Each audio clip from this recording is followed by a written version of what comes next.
tonight. Sprites scattered, taking flight. Pixels bright out tonight. In the zone, feel the bite. Bosses fall left and right. Stringing stretches, what a sight. Victory in simple sight. K-pop rhythm, fueling the fight.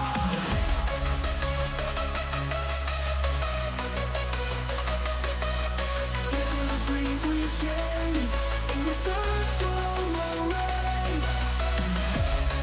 Opportunities come embrace. When status wisely faced. Come on, come on.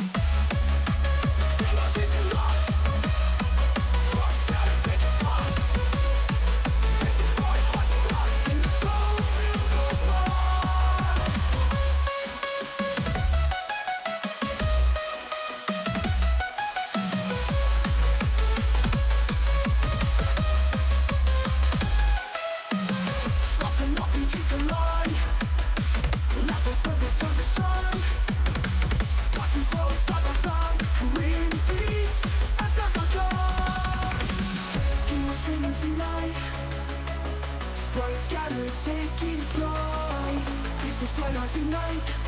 In the zone, feel the bite. Bosses fall left and right. Street chapters, what a sight. Victory is in plain sight. K-pop rhythm, fueling the fight. Digital dreams we chase. In the flags of the race. I'm in the similar sight. K-pop rhythm, fueling the fight. With our doctrines, we chase and right. K-pop rhythm, fueling the fight.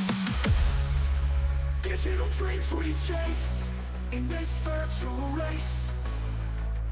RPGs come embrace the scattered sprites we face.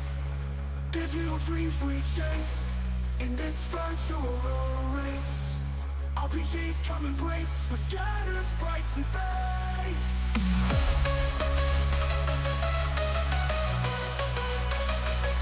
Come on,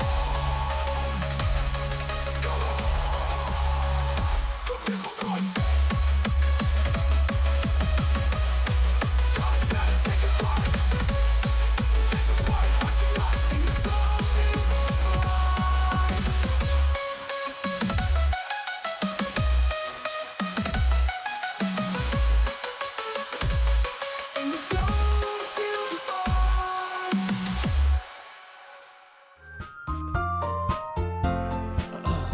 Okay. I was told I had to play this game blind and on stream. So that's what we're gonna do. When I first started up the game, there were 2 explicit warnings. One was, all of the characters in this game are over 18. The second warning was, this game shouldn't be played by anybody with anxiety or depression. So, I don't know what I'm getting myself into. I've heard this is an amazing, one-of-a-kind experience. I got that suggestion from a trusted person, so we're gonna find out quickly if that's trust I have to take back.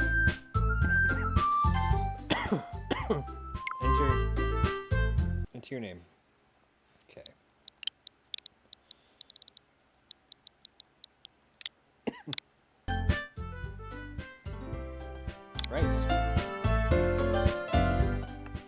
Sprites. Sprites. Sprites. Okay. That was weird. Excuse me. Hey. I see an annoying girl running toward me from the distance, waving her arms in the air like she's totally oblivious to any attention she might draw to herself. That girl is Sayori, my neighbor and good friend since we were children. You know, the kind of friend you'd never see yourself making today. It just kind of works out because you've known each other for so long. We used to walk to school together on days like this, but starting around high school, she would oversleep more and more frequently, and I would get tired of waiting up. but if she's gonna chase after me like this, I almost feel better off running away.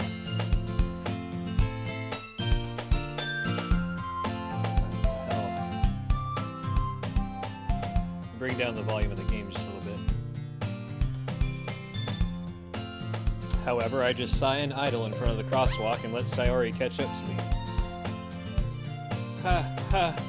I overslept again, but I caught you this time. Maybe, but only because I decided to stop and wait for you. Eh? You say that like you were thinking about ignoring me. That's mean, Sprites. Well, if people stare at you for acting weird, then I don't want them to think we're a couple or something. Fine, fine. But you did wait for me after all. I guess you don't have it in you to be mean even if you want to. Whatever you say, Sayori. Hehe. Cross the street together and make our way to school. As we draw near, the streets become increasingly speckled with other students making their daily commute. By the way, Sprites, have you decided on a club to join yet? A club? I told you already, I'm really not interested in joining any clubs. I haven't been looking either. Eh? That's not true. You told me you would join a club this year. Did I? Sure, it's possible that I did in one of our many conversations where I dismissively go along with whatever she's going on about. Sayori likes to worry a little too much about me when I'm perfectly content just getting by on the average while spending my free time on games and anime. Uh-huh. I was talking about how I'm worried that you won't learn how to socialize or have any skills before college.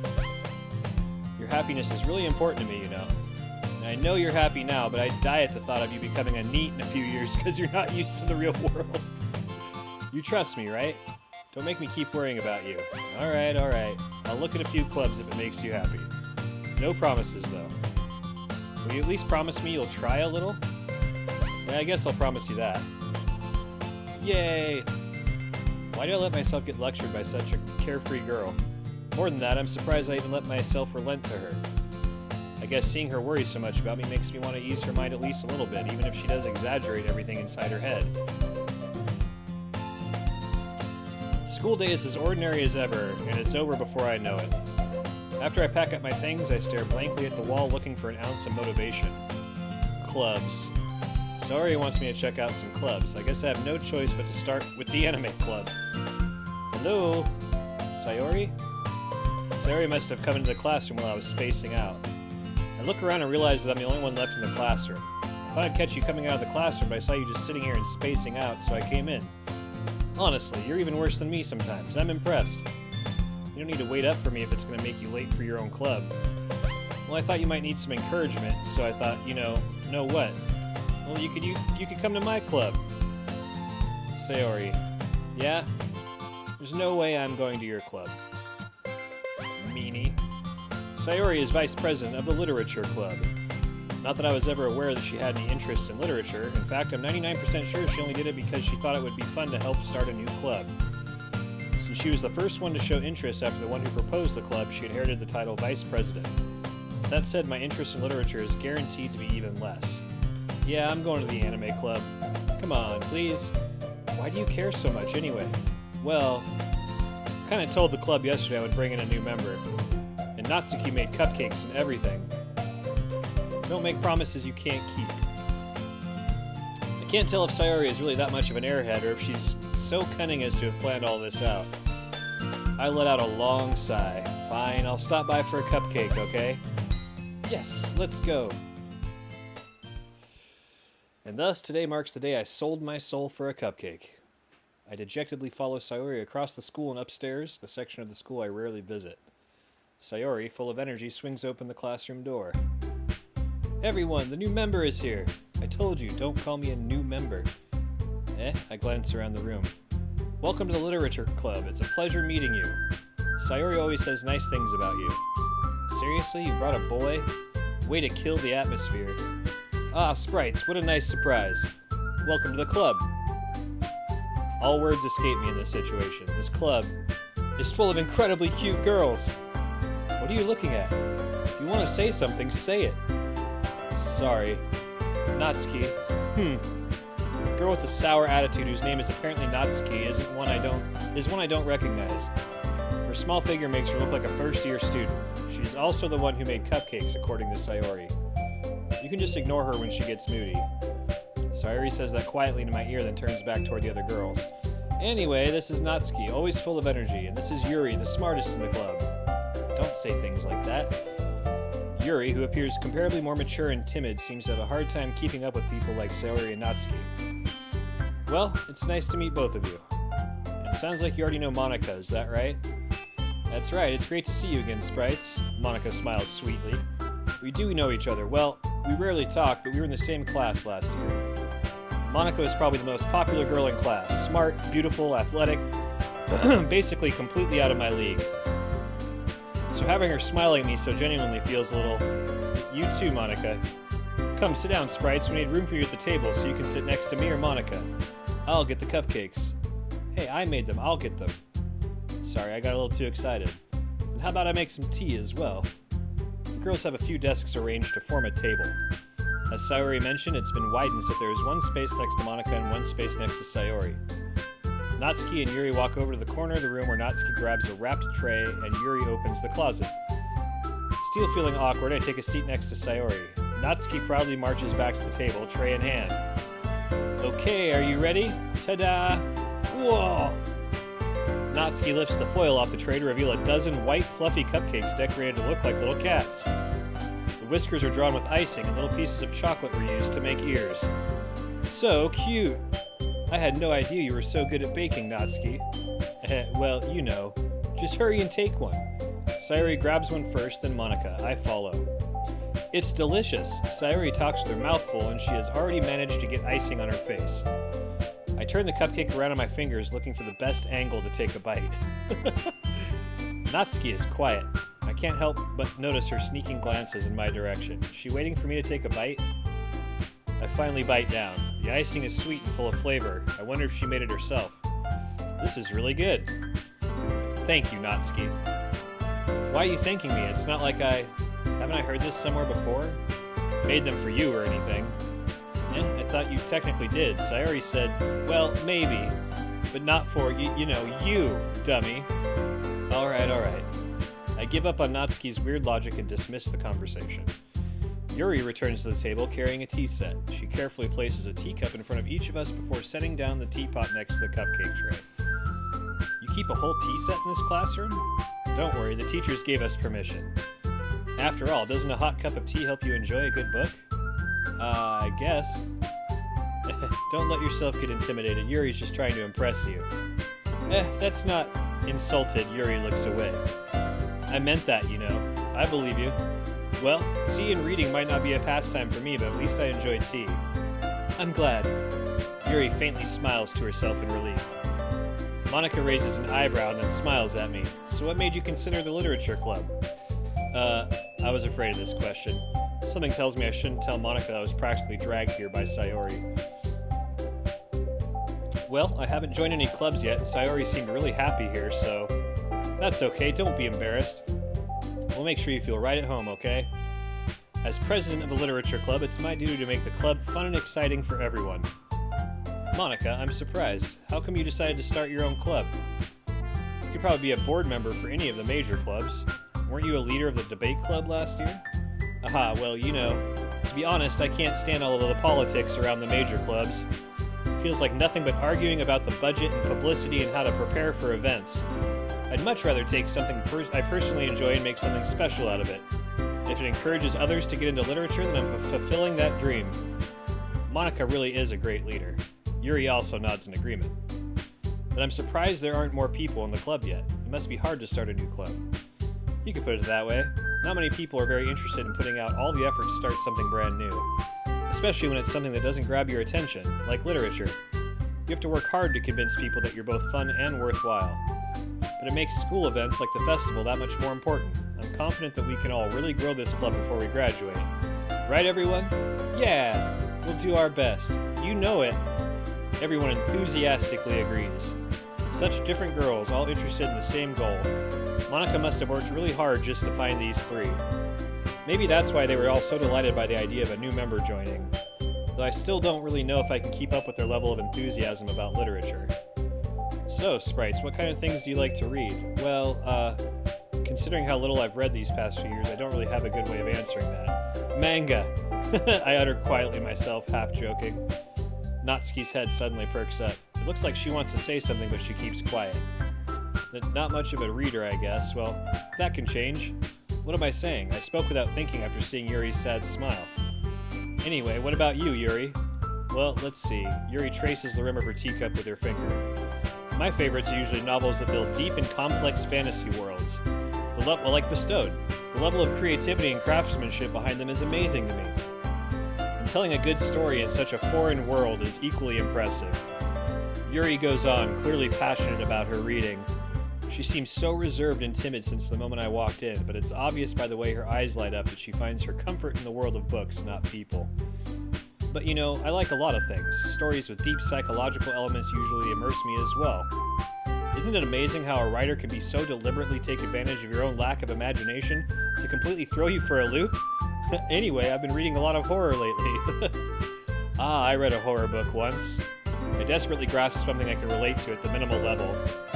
At this rate, Yuri might as well be having a conversation with a rock. Really? I wouldn't have expected that, Yuri. For someone as gentle as you. I guess you could say that. And if a story makes me think or takes me to another world, then I really can't put it down. Surreal horror is often very successful at changing the way you look at the world, if only for a brief moment. Ugh, I hate horror. Oh, why is that? Well, Natsuki's eyes dart over to me for a split second. Never mind. That's right, you usually like to write about cute things, don't you, Natsuki? What? What gives you that idea? You left a piece of scrap paper behind last club meeting. It looked like you were working on a poem called Don't Say It Out Loud! And give that back. Fine. Your cupcakes, your poems, everything you do is just as cute as you are. Sayori slides up behind Natsuki and puts her hands on her shoulders. I'm not cute! Natsuki, you write your own poems? Well, I guess sometimes. Why do you care? I think that's impressive. Why don't you share them sometime? No. Natsuki averts her eyes. You wouldn't like them. Not a very confident writer yet? I understand how Natsuki feels. Sharing that level of writing takes more than just confidence. The truest form of writing is writing to oneself. You must be willing to open up to your readers, exposing your vulnerabilities and showing even the deepest reaches of your heart. Do you have writing experience too, Yuri? Maybe if you share some of your work, you can set an example and help Natsuki feel comfortable enough to share hers. I guess it's the same for Yuri. Hi, Destroy. Aw, I wanted to read everyone's poems. How are you doing tonight?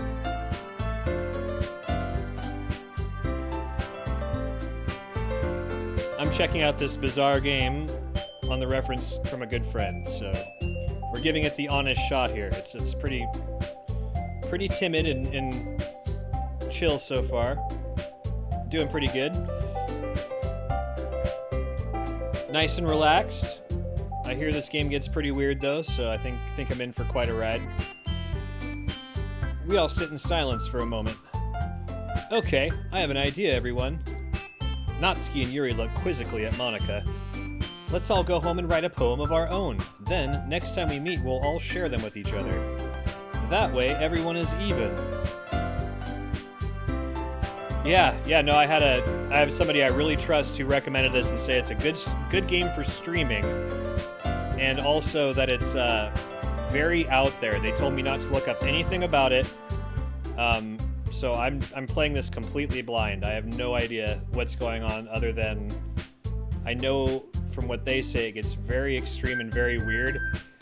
And the warnings at the beginning of the game definitely had me intrigued. It's well, first of all, it's like everybody in this game is over 18. And then it's like if you have depression or anxiety, you probably shouldn't play this game. So that has me intrigued to say the least, beyond what my friends suggested. So yeah, we'll all make poems, that way everyone is even. Yeah, let's do it.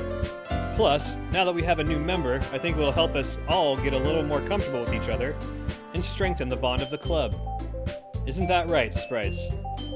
Monica smiles warmly at me once again. Hold on, there's still one problem. What's that? Now that we're back to the original topic of me joining the club, I bluntly come forth with what's been on my mind the entire time. I never said I would join this club.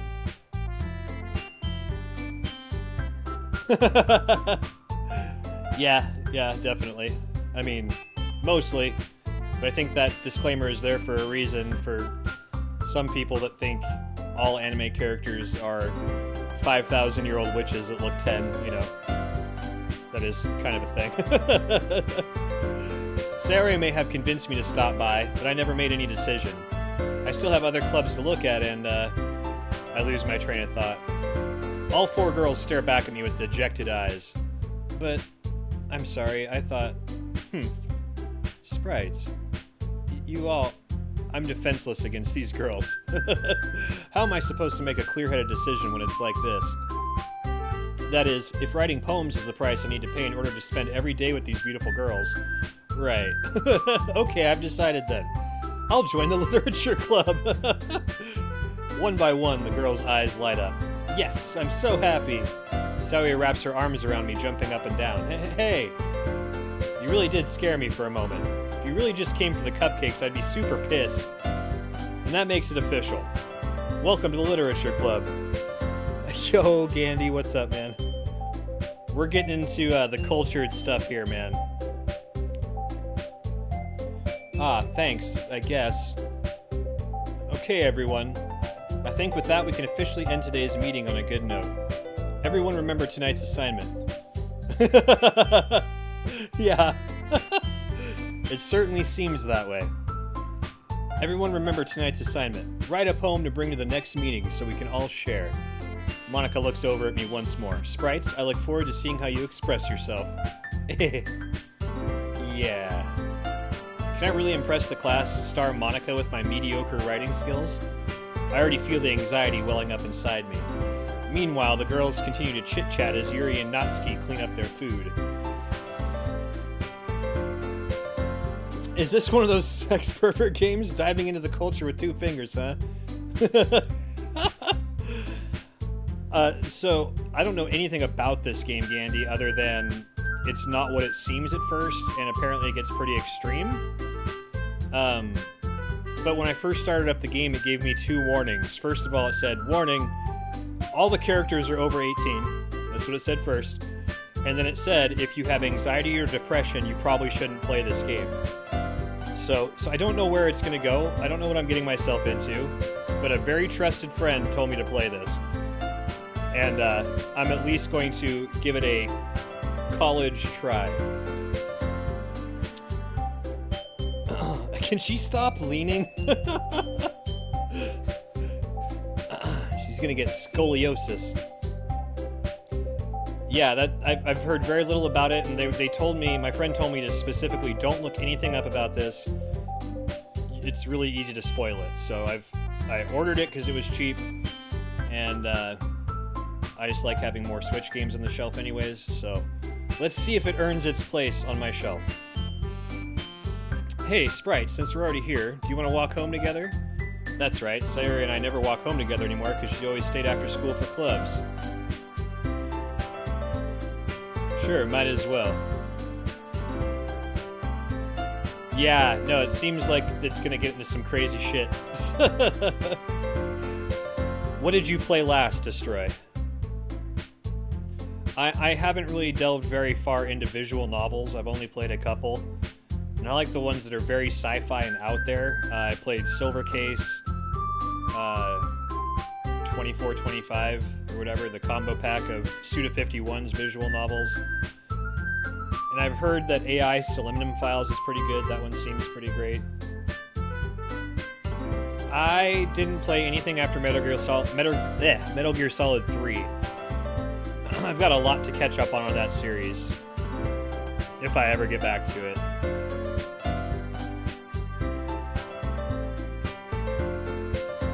But yeah, this isn't my typical genre, so we'll see how long we play. Like I said, I'm going to give it a good shot, though, and see what it's all about. They did say it wasn't too long, either, so we'll see. Sure, might as well walk home with you. Yay! With that, the 2 of us depart the club room and make our way home. Sure, Gandhi. Sure. A little suspicious. The whole way, my mind wanders back and forth between the 4 girls. Sayori, Natsuki, Yuri, and of course, Monica. Will I really be happy spending every day after school in a literature club? Perhaps I'll have the chance to grow closer to one of these girls. All right, I just need to make the most of my circumstances. I'm sure good fortune will find me. I guess that starts with writing a poem tonight.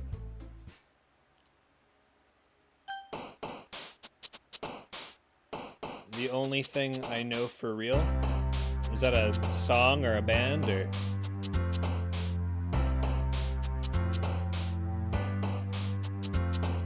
It's time to write a poem. Pick words you think your favorite club member will like.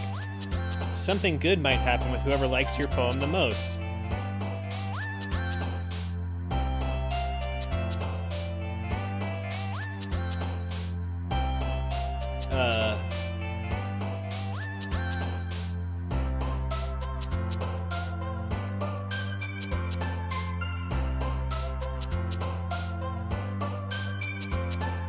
Bouncy.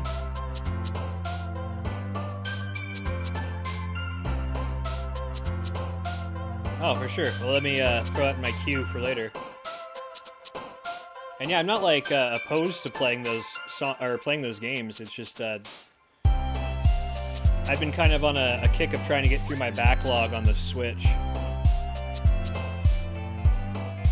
I do have a lot of retro games though. Would like to complete the Metal Gear series someday. I really loved Metal Gear 1 and 2 back in the day.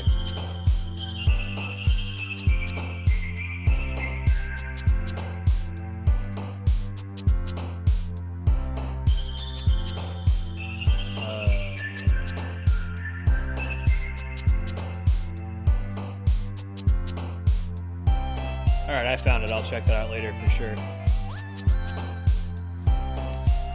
Alright, so we're just kind of picking random words here. It seems like the different girls are reacting differently to different words. I don't know why there's only 3 of them. I thought there were 4 girls. Anime.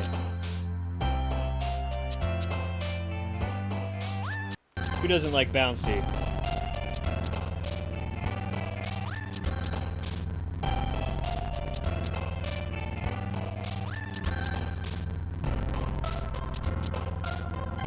Bouncy, sweet climax.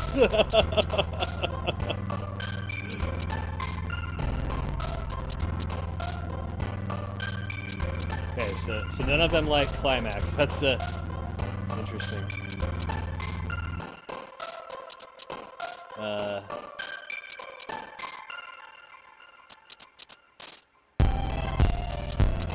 Desired.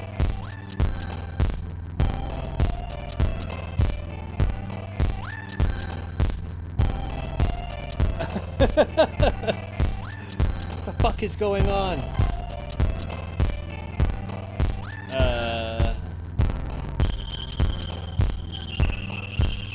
I like Tenacious D.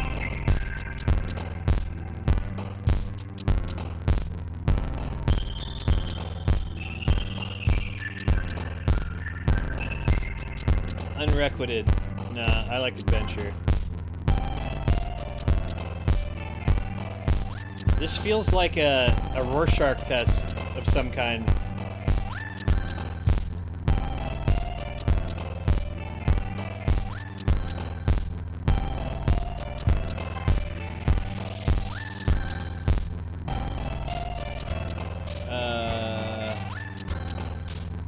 Nightgown?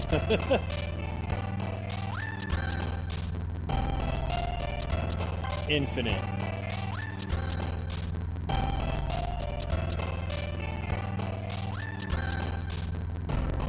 Dream.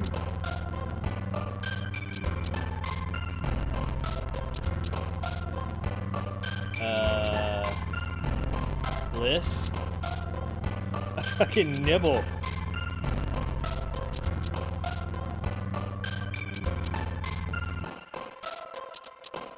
Yeah, no, it definitely seems like it's mostly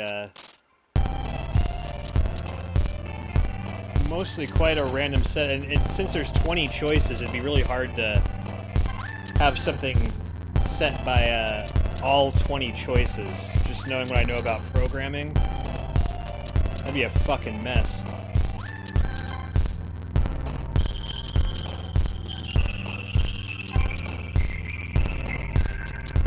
Fester's Quest. I was talking about that today, so... Why not Bubbles?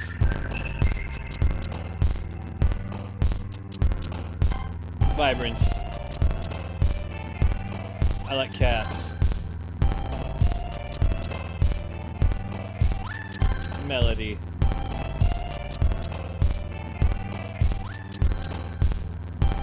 Dazzle. Alright.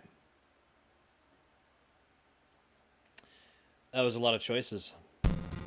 Hi again, sprites. Glad to see you didn't run away on us. Nah, don't worry. This might be a little strange for me, but I at least keep my word. Well, I'm back at the Literature Club. I was the last to come in, so everyone else is already hanging out. Thanks for keeping your promise, sprites. I hope this isn't too overwhelming of a commitment for you. Making you dive headfirst into literature when you're not accustomed to it. Oh, come on, like he deserves any slack. Sayori told me you didn't even want to join any clubs this year. And last year, too. I've been going through Xenoblade Chronicles Definitive Edition. And I just got done with playing a marathon of all the different shoot-'em-up games I have for the Switch, which was 66 cartridges of shmups. So I did that from January until the start of this month. But yeah, Xenoblade's what I'm going through now, and depending on where this goes, I might end up going all the way through this. And next, after I beat Xenoblade, I'm planning on firing up Shin Megami Tensei 5 Vengeance. And last year, too. I don't know if you plan to just come here and hang out or what, but if you don't take it seriously, then you won't see the end of it. Natsuki, you certainly have a big mouth for someone who keeps her manga collection in the club room. Natsuki finds herself stuck between saying Monica and manga. Manga is literature. I like watching Mortal Kombat. I used to be more into fighting games, but I haven't played them for a long time. But I do enjoy watching them. That, and I've been watching a lot of Street Fighter 6 and Tekken. Smash Ultimate, not as much these days, but still watch a decent amount of that, at least the big tournaments. Swiftly defeated, Natsuki plops back into her seat. Don't worry, guys. Sprites always gives it his best as long as he's having fun. He helps me with busy work without me even asking. Like cooking, cleaning my room. How dependable. Sayori, that's because your room is so messy it's distracting. And you almost set your house on fire once. Is that so? You two are really good friends, aren't you? I might be a little jealous. How come? You and Sprites can become good friends too. Sayori. As usual, Sayori seems oblivious to the weird situation she just put me into. Oh, Yuri even brought you something today, you know? Well, wait, Sayori. Me? Not really. Don't be shy. It's really nothing. What is it? Never mind. Sayori made it sound like a big deal when it's really not.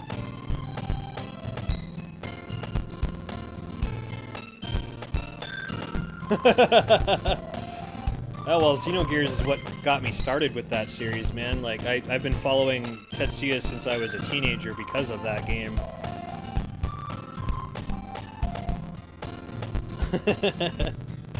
And yeah, if you know what's happening, it's sometimes good to be able to revisit it and just be like that third wheel, or, you know, just be that backseater that no one wants.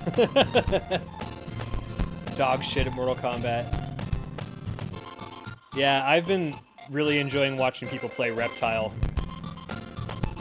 I think he's got a really cool moveset.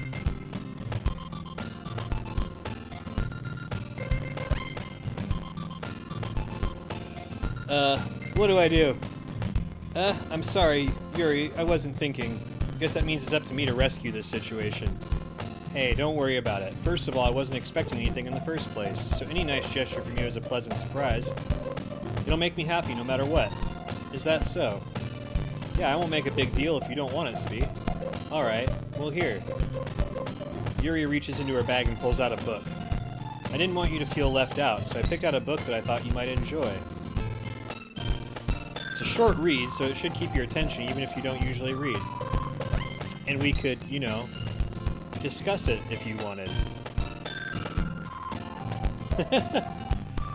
Because it's so anime.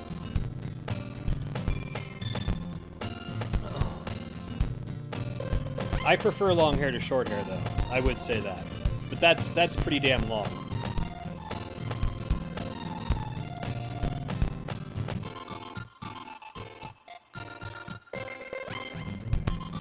I think you mean to say RPGs you've never played?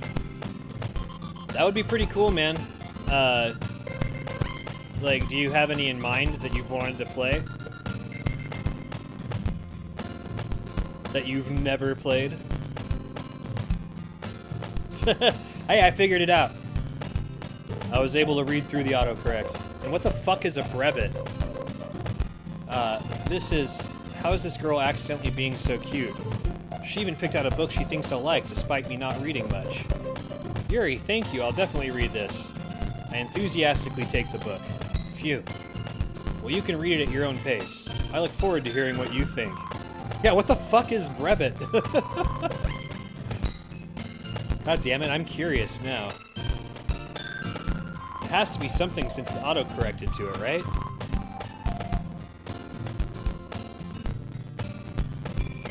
In the military, a brevet is a warrant that gives a commissioned officer a higher rank title as a reward, but which may not confer the authority and privileges of real rank. Alright, well, we learned something today. Now that everyone's settled in, I expected Monika to kick off some scheduled activities for the club. That doesn't seem to be the case. Sayori and Monika are having a cheery conversation in the corner. Yuri's face is already buried in a book.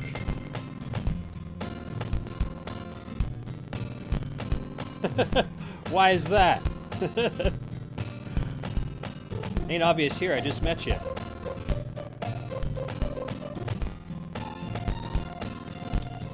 I can't help but notice her intense expression, like she was waiting for this chance. Meanwhile, Natsuki is rummaging around in the closet. Oh, just what's happening in society right now? Yeah, things are kind of fucking crazy. In general, everything's fucking kind of nuts right now.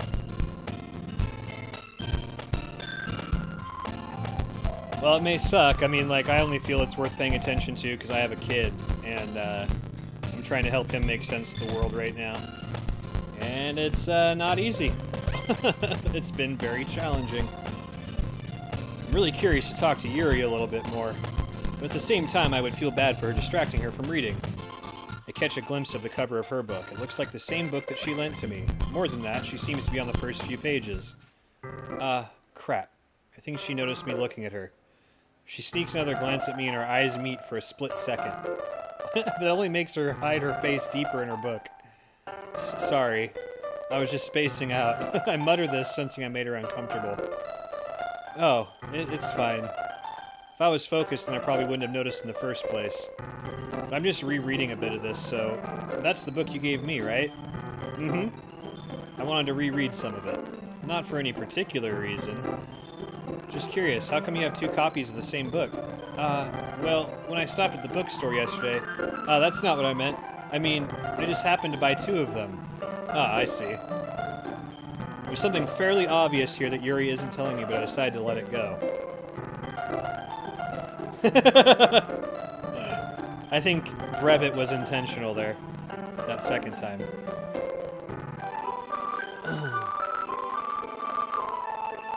Well, out of that list, man, if you've never played Suikoden 1, that's what I'd probably recommend the most.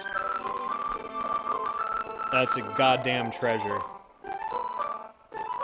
The Lunars are also amazing. Ys, I'd kind of say, got into its stride later on. Dude, Destroy, thanks for hanging out. I hope you have a good rest of your night.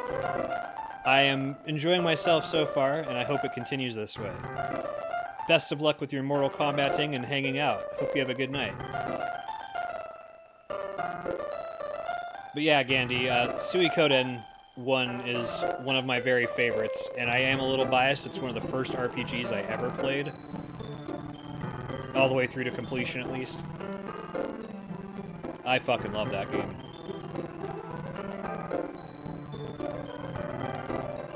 And I think it aged really well.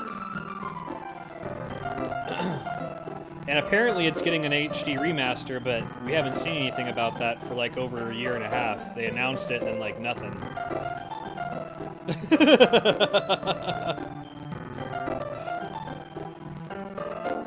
Well, it worked. And apparently it's a French word too. A dirty French word. I'll definitely start reading it soon. I'm glad to hear. Once it starts to pick up, you might have a hard time putting it down. It's a very engaging and relatable story. Is that so? What's it about, anyway? Well, Yuri closes the book and scans her eyes over the back. The book is titled Portrait of Markov. There's an ominous-looking eye symbol on the front cover. Alright, I just want to make sure I don't accidentally give anything away. Basically, it's about this girl in high school who moves in with her long-lost younger sister, but as soon as she does so, her life gets really strange. She gets targeted by these people who escaped from a human experiment prison. And while her life is in danger, she needs to desperately choose who to trust. No matter what she does, she ends up destroying most of her relationships and her life starts to fall apart. Disgusting.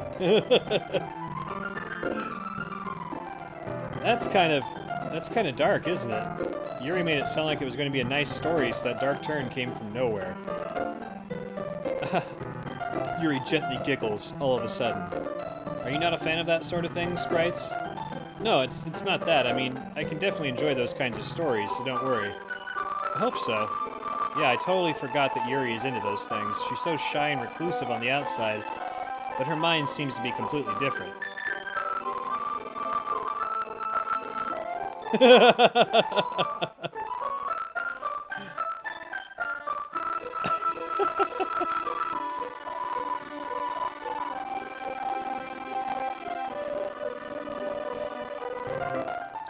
Alright, so it might just be the holes in my brain, but don't tell Matt what.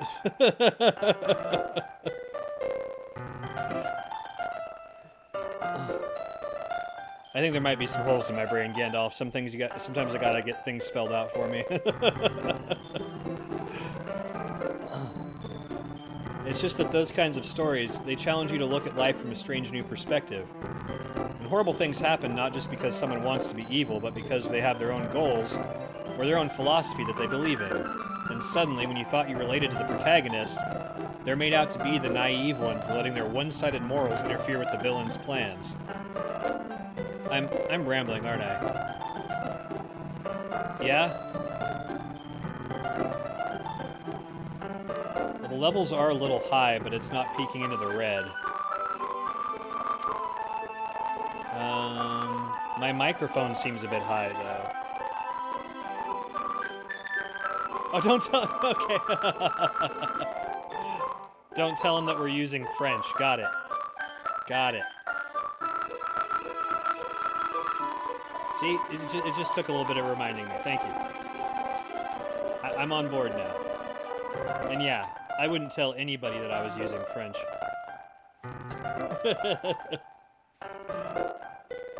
I'm rambling, aren't I?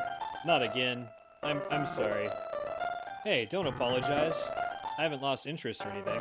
Well, I guess it's alright then. But I feel like I should let you know that I have this problem. When I let things like books and writing fill my thoughts, I kind of forget to pay attention to other people. So I'm sorry if I ended up saying something strange. And please stop me if I start talking too much. I really don't think you need to worry. The game sounds crackly. Damn it.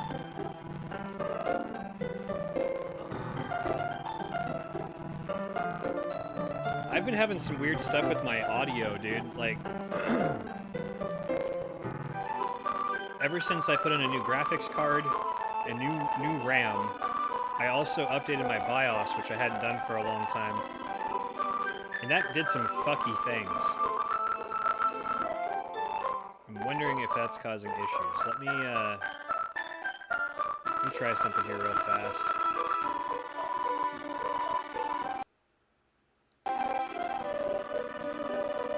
We're gonna go to video capture. Deactivate it. Reactivate it. I heard a little bit of crackling there.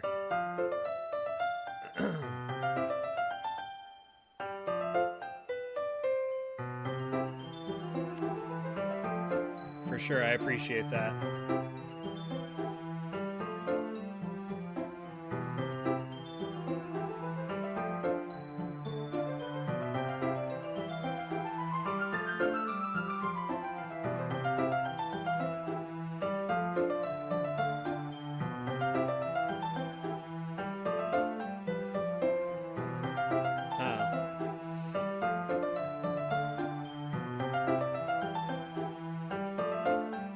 I'm not sure if there's anything else I can do to mess with it there. The one thing I'm having trouble with is that I'm not hearing myself in my headphones as well anymore. Gotcha. Yeah, just sometimes deactivating and reactivating it seems to help with that kind of shit. But like, I have my headphones maxed, and I have my microphone up higher than normal, but I like adjusted the levels of everything else because I like being able to hear myself through the microphone, and I haven't changed any settings. But like my last stream today, gotcha. Yeah, I had a stream yesterday and it worked fine, and I didn't change any settings. And today's stream, it's like I can barely hear myself in my headphones. But the volume of everything else seems right where it's supposed to be, but I've had to like max out everything and I can still barely hear myself in the headphones. And I don't understand, like nothing changed. I didn't change anything. I think my headphones might be dying, but then I would hear the other stuff quieter, I thought too. Like I don't know why it's only my voice. Anyways, I really don't think you need to worry. That just means you're passionate about reading. The least I can do is listen. It's a literature club after all. Ah, that's true. In fact, I might as well get started reading it, right? You don't have to. What are you saying? Just a moment ago you said you were looking forward to it. Let me just get the book. I quickly retrieved the book that I had put into my bag. Alright, it's fine if I sit here, right? I slip into the seat next to Yuri's. Yeah. Are you sure? You seem a little apprehensive. He's coming on strong there, Sprites. Jeez. I'm sorry. It's not that I don't want you to, it's just something I'm not very used to. That is, reading in company with someone. I see. Well, just tell me if I end up distracting you or anything. Alright. I open the book and start the prologue. Really? It's that big of a delay? What the fuck? Because I have it set to, like, the smallest fucking delay possible. I guess that's something to do with Twitch. It's fucking weird. And on mobile, it's not behind that far? Or on desktop, it's not behind that far? I don't know what the fuck, man. I open the book and start the prologue. I soon understand what Yuri means about reading it in company. It's as if I can feel her presence over my shoulder as I read. It's not a particularly bad thing. It may be a little distracting, but the feeling is somewhat comforting. Yuri is in the corner of my eye. I realize that she's not actually looking at her own book. I glance over. Looks like she's reading it from my book instead. Sorry. I was just... Yuri, you really apologize a lot, don't you? I do? I don't really mean to. Sorry. I mean... Here, this should work, right? I slide my desk up until it's up against Yuri's and hold my book more between the two of them. I suppose so. Yuri timidly closes her own copy. Once we lean in a little bit, our shoulders are almost touching. It feels like my left arm is in the way, so instead I use my right hand to hold the book open. I guess that makes it kind of difficult to turn the page. Here. Yuri takes her left arm and holds the left side of the book between her thumb and her forefinger. I do the same thing with my right arm on the right side of the book. That way, I turn a page, and Yuri slides it under her thumb after he flips to her side. But in holding it like this, we're huddled even closer together than before.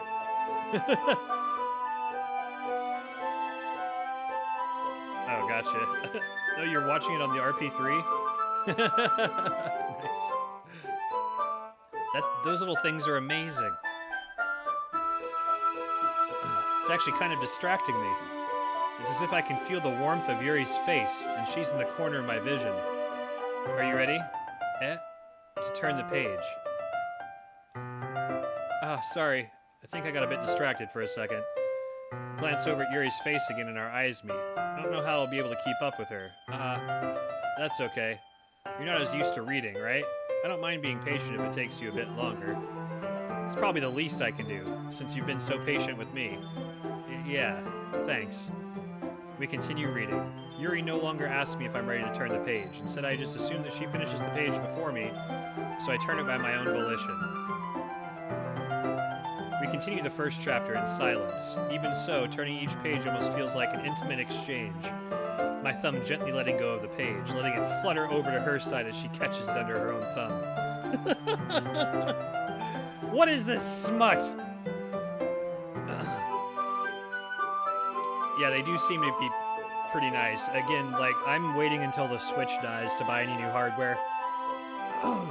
Dies as in, there's no new games coming out that I want to get for it. All my hobby money is going towards that right now. But those are high on my list, for sure. But hey, you've got like 30 of them. Maybe I can just buy one of yours at some point. Hey, Yuri, this might be a silly thought, but the main character kind of reminds me of you a little bit. You think so?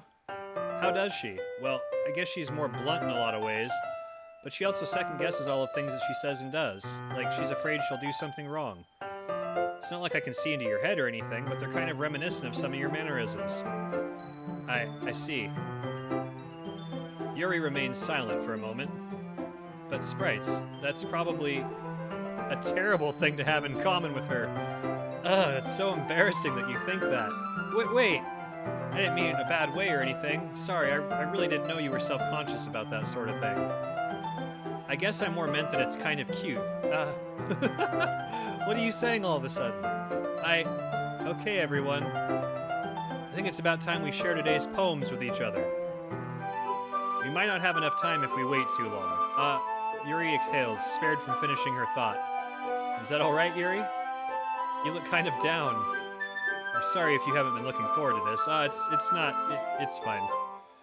Yuri releases her hand from the book, causing it to close on top of my thumb. Alright, I guess I'll do some more reading tonight. Or would you prefer I only read it with you? I guess I don't have too much of a preference either way. In that case, I'll read a little more tonight. It'll be more fun to read with you after it picks up a bit, you know? That's good reasoning. In that case, feel free to finish the first 2 chapters in your own time. Ooh, setting guidelines. Alright, I stand up. I make a mental note of where I left off in the book, then slip it back into my bag. By the way, did you remember to write a poem last night? Yeah. My relaxation ends. I can't believe I agreed to do something so embarrassing. I couldn't really find much inspiration since I've never really done this before. Well, now that everyone's ready, why don't you find someone to share with? I can't wait! Sayori and Monica enthusiastically pull out their poems. Sayori's is on a wrinkled sheet of loose leaf torn from a spiral notebook. On the other hand, Monica wrote hers in a composition notebook. I can already see Monica's pristine handwriting from where I sit. Natsuki and Yuri are reluctantly comply as well, reaching into their bags. I do the same myself. Who should I show my poem to first? Well, the game seems to think I like Yuri, so we're just gonna roll with it. Yuri seems the most experienced, so I should start with her. I can trust her opinion to be fair. As Yuri reads the poem, I noticed her eyes lighten. Exceptional.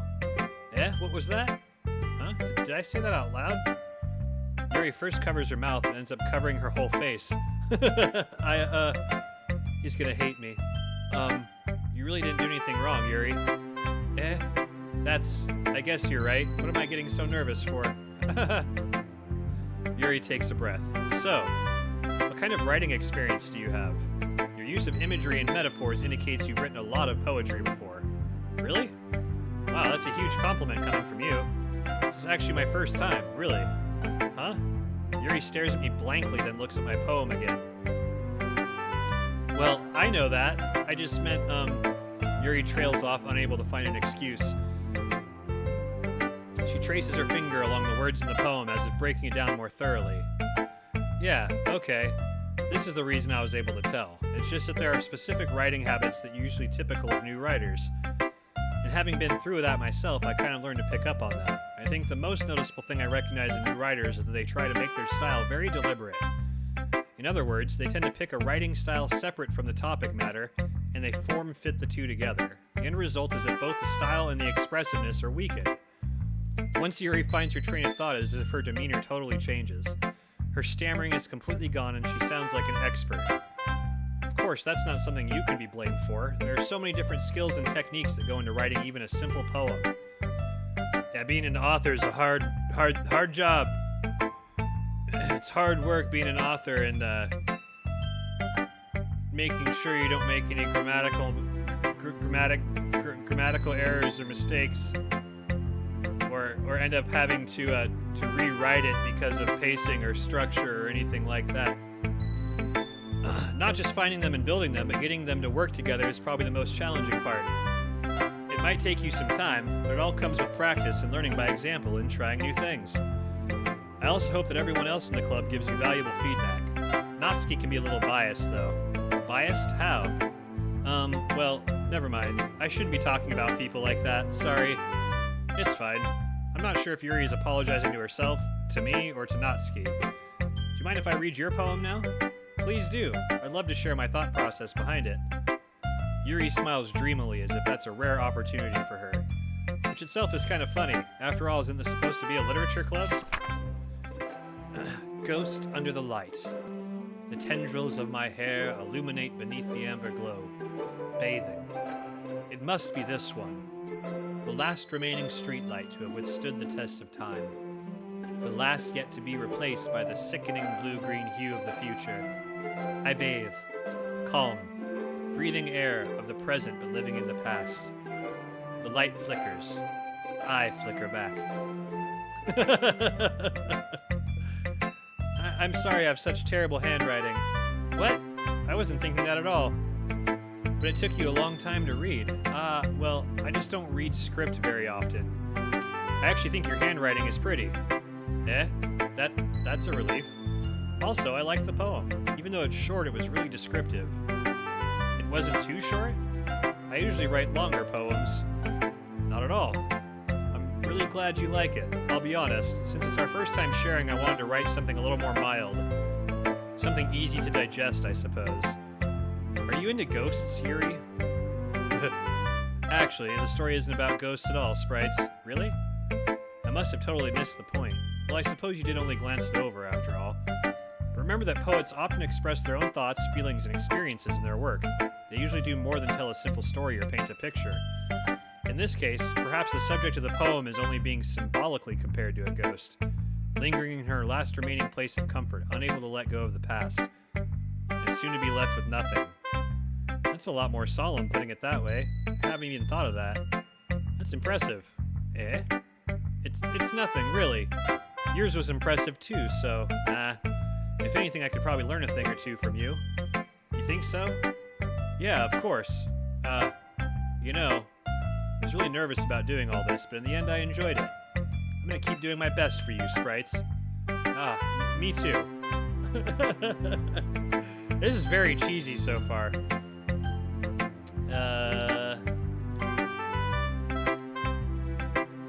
Hi, Sprites. Having a good time so far? Yeah. Good, glad to hear it. By the way, since you're new and everything, if you ever have any suggestions for the club, like new activities or things we can do better, I'm always listening. Don't be afraid to bring things up, okay? Alright, I'll keep that in mind. Of course I'll be afraid to bring things up. I'm much better off just going with the flow until I'm more settled in. Anyway, want to share your poem with me? It's kind of embarrassing, but I guess I have to. Haha. Don't worry, Sprites. We're all a little embarrassed today, you know? But it's that sort of barrier that we'll all learn to get past soon. She is doing a lot of leaning. She's gonna get scoliosis that way.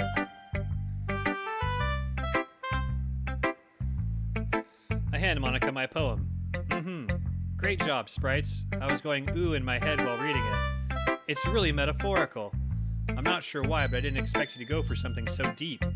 I guess I underestimated you. It's easiest for me to keep everyone's expectations low. That way, it always counts when I put in some effort.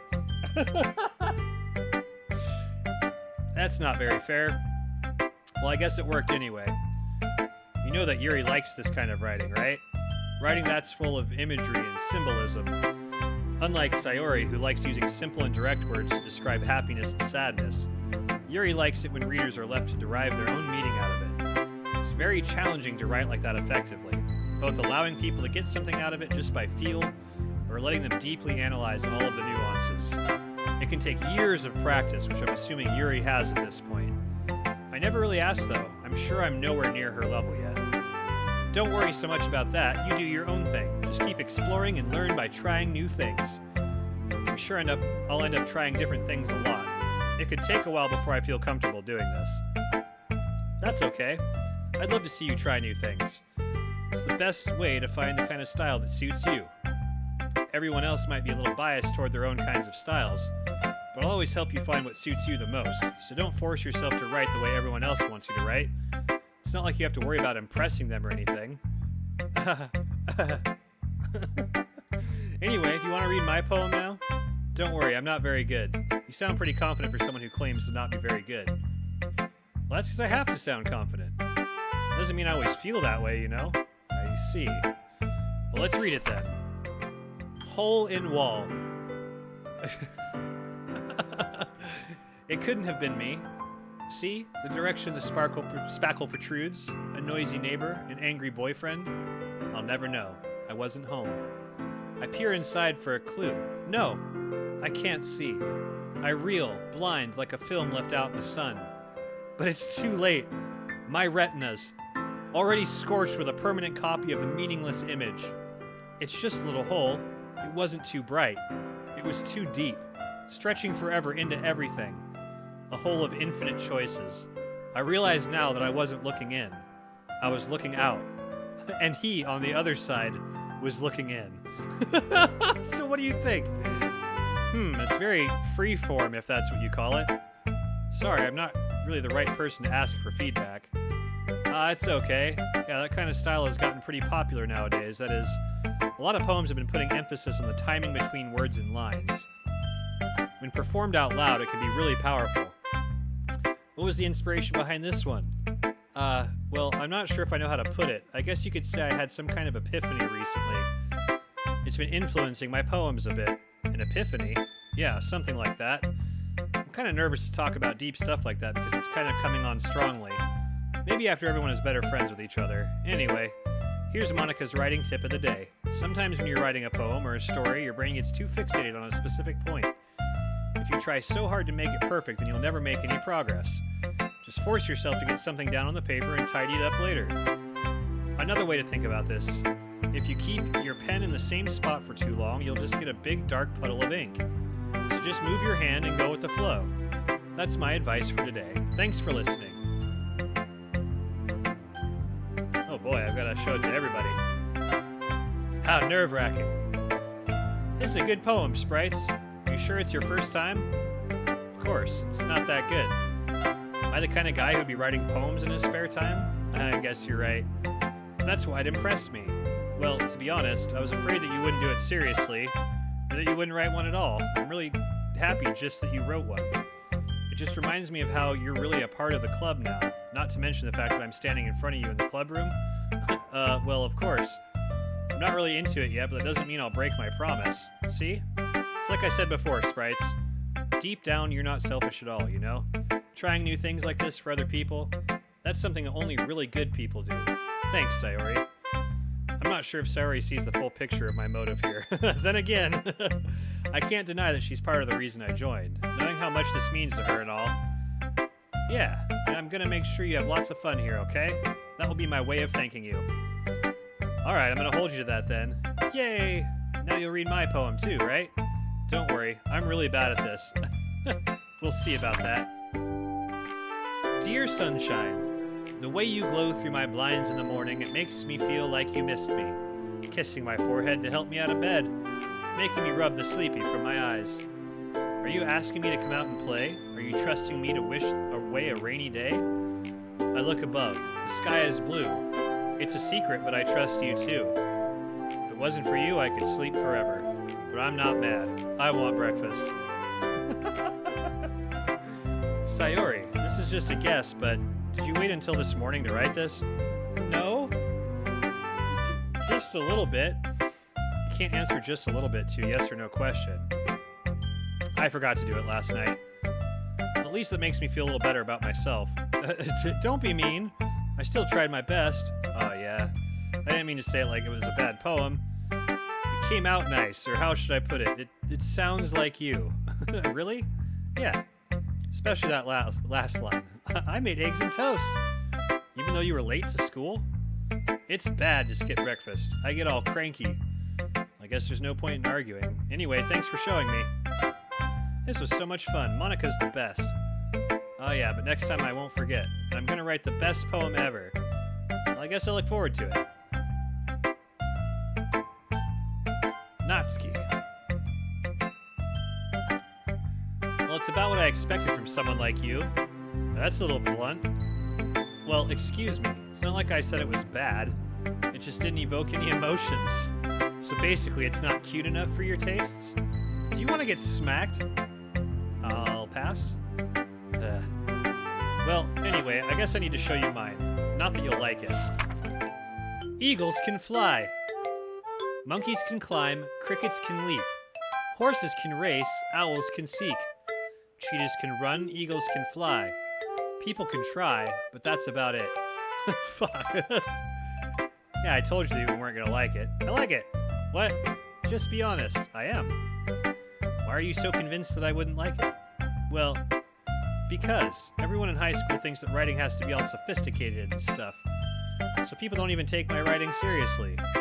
But isn't the point of poems for people to express themselves? Your writing style wouldn't make your message any less valid.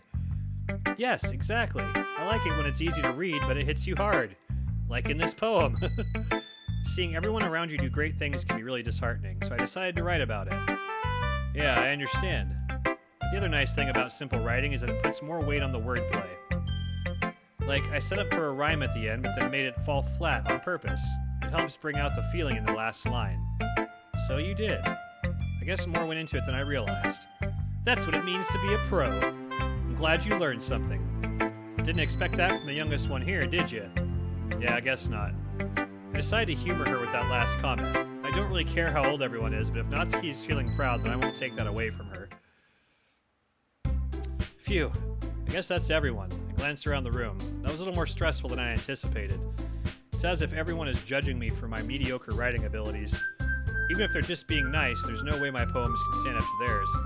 This is a literature club, after all. I sigh. I guess that's what I ended up getting myself into. Across the room, Sayori and Monica are happily chatting. My eyes land on Yuri and Natsuki. They gingerly exchange sheets of paper, sharing their respective poems. As they read in tandem, I watch each of their expressions change. Natsuki's eyebrows furrow in frustration. Meanwhile, Yuri smiles sadly. What's with this language? Eh? Did you say something? Oh, it's nothing.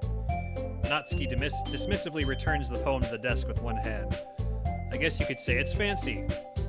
Thanks. Yours is cute. Cute? Did you completely miss the symbolism or something? It's clearly about the feeling of giving up. How can that be cute? I know that. I just meant the language, I guess. I was trying to say something nice. Eh? You mean you have to try that hard to come up with something nice to say?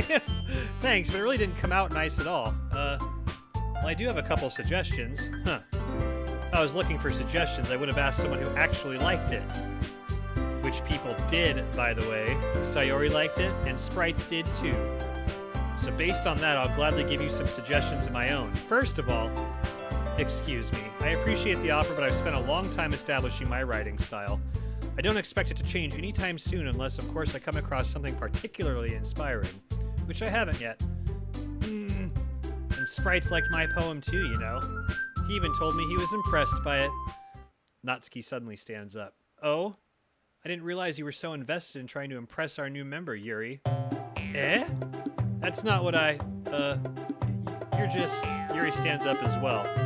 Maybe you're just jealous that Sprites appreciates my advice more than he appreciated yours. Huh? And how did you know he didn't appreciate my advice more? Are you that full of yourself? No. If I was full of myself, I would deliberately go out of my way to make everything I do overly cutesy. Is everyone okay? Well, you know what? I wasn't the one whose boobs magically grew a size bigger as soon as sprites started showing up. Natsuki! Natsuki, that's a little... This doesn't involve you. I don't like fighting, guys. Suddenly, both girls turned towards me as if they just noticed I was standing there. Sprites, she's just trying to make me look bad. That's not true. She started it. If she could get over herself and learn to appreciate that simple writing is more effective, then this wouldn't have happened in the first place. What's the point in making your poems all convoluted for no reason? The meaning should jump out at the reader, not force them to have to figure it out. Help me explain that to her, Sprites. Wait, there's a reason we have so many deep and expressive words in our language. It's the only way to convey complex feelings and the meaning most effectively. Avoiding them is not only unnecessarily limiting yourself, it's also a waste. You understand that, right, Sprites? How did I get dragged into this in the first place? It's not like I know anything about writing, but whomever I agree with, they'll probably think more highly of me. Yeah, I'm going with Yuri. What? Natsuki, you're right that I liked your poem. See? Wait. It's not an excuse for you to be so mean. You shouldn't pick a fight just because someone's opinion is different. It's not what happened at all. Yuri wouldn't even take my poem seriously. I understand. Yuri, you're a seriously talented writer. It's no secret that I was impressed. But here's the thing. No matter how simple or refined someone's writing style is, they're still putting feelings into it to become something really personal. That's why Natsuki felt threatened when you said her poem was cute.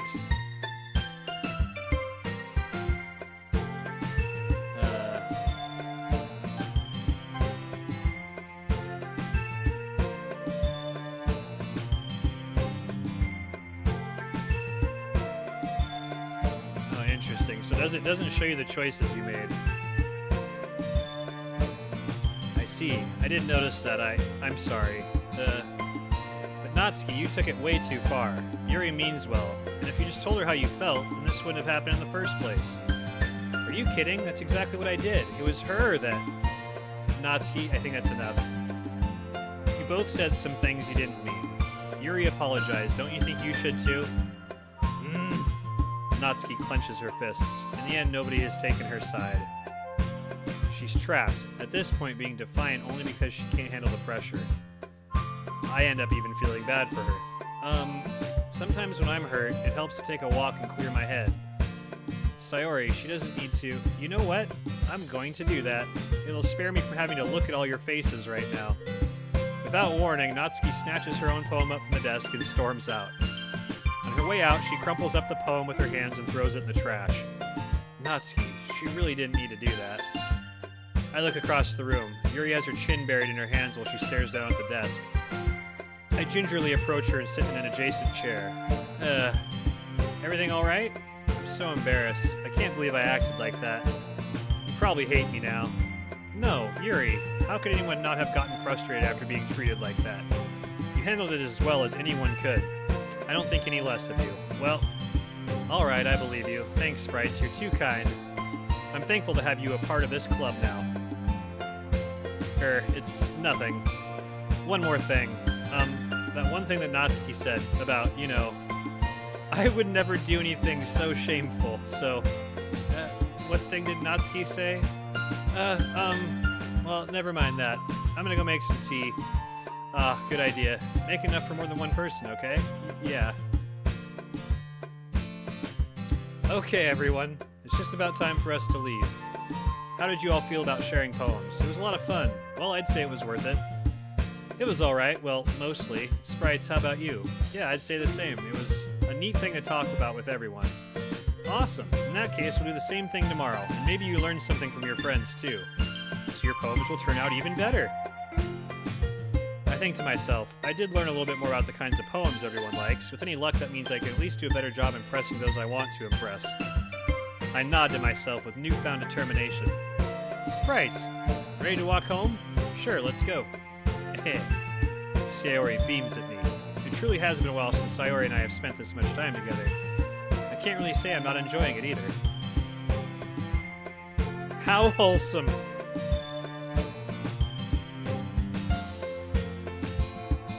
Sayori, about what happened earlier. Eh? What do you mean? You know, between Yuri and Natsuki. Does that kind of thing happen often? No, no, no. That's really the first time I've seen them fight like that. I promise they're both wonderful people. You don't hate them, do you? No, I don't hate them. I just wanted your opinion, that's all. I can see why they'd make good friends with you. You know, Sprites, it's nice that I get to spend time with you in the club. I think seeing you get along with everyone is what makes me the happiest. I think everyone really likes you too. Every day is going to be so much fun. Looks like Sayori still hasn't caught on to the kind of situation I'm in. Sure, being friends with everyone is nice, but does it really need to stop there? We'll just have to see what the future holds, Sayori. I pat Sayori on the shoulder. I said that more to myself than to her, but it's easy to use Sayori as an internal monologue sometimes. Okay, yeah, let's do this.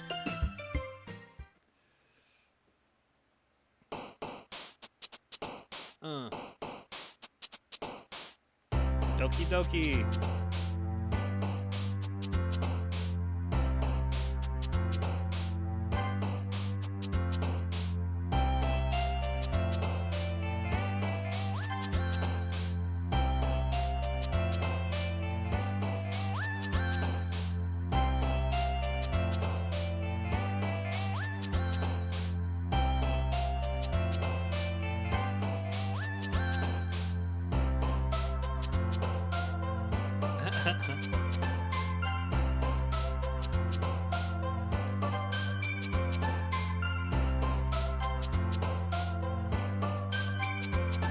Wow, picking everything Yuri likes.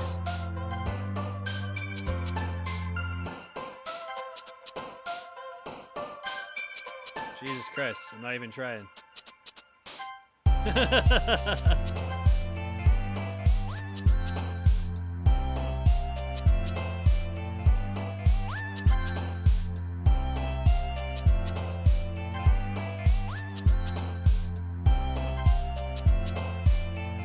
Vivacious. Vivacious is a good word.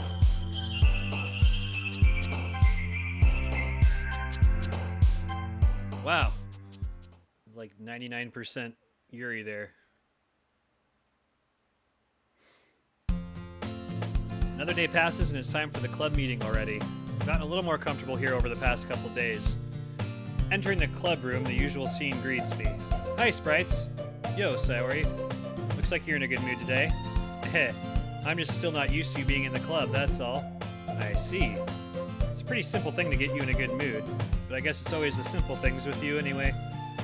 Speaking of which, I'm kinda hungry. Will you come with me to buy a snack? No thanks. Eh? That's not like you at all. I have my reasons. Why don't we take a look at your purse, Sayori? Eh? Why that all of a sudden? No reason, really. I just wanted to look at it. Sayori nervously retrieves her coin purse. She fumbles with the latch and gets it open. Then she turns it upside down and lets its contents spill onto the desk. Only 2 small coins fall out. I knew it. I can see right through you, Sayori.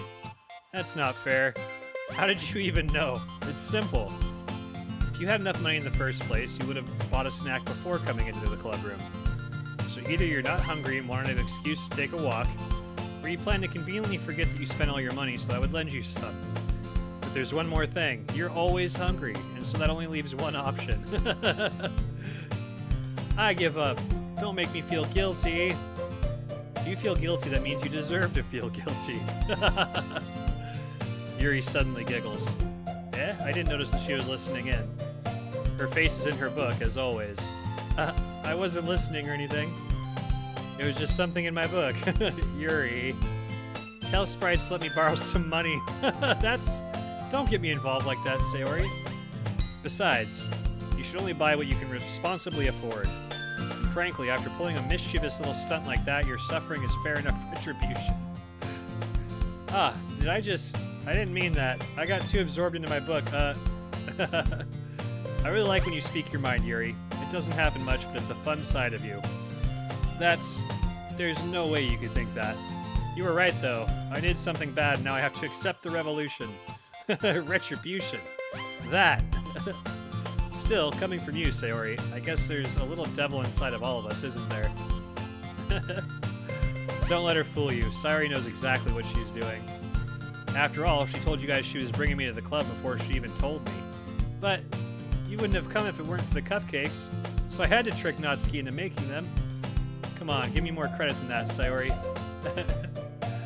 Out of nowhere, something smacks Sayori in the face and tumbles onto the desk. Whap! Yeah! Ow! What was... eh? A cookie. Sure enough, it's a giant cookie wrapped in plastic. Sayori glances around. Is this a miracle?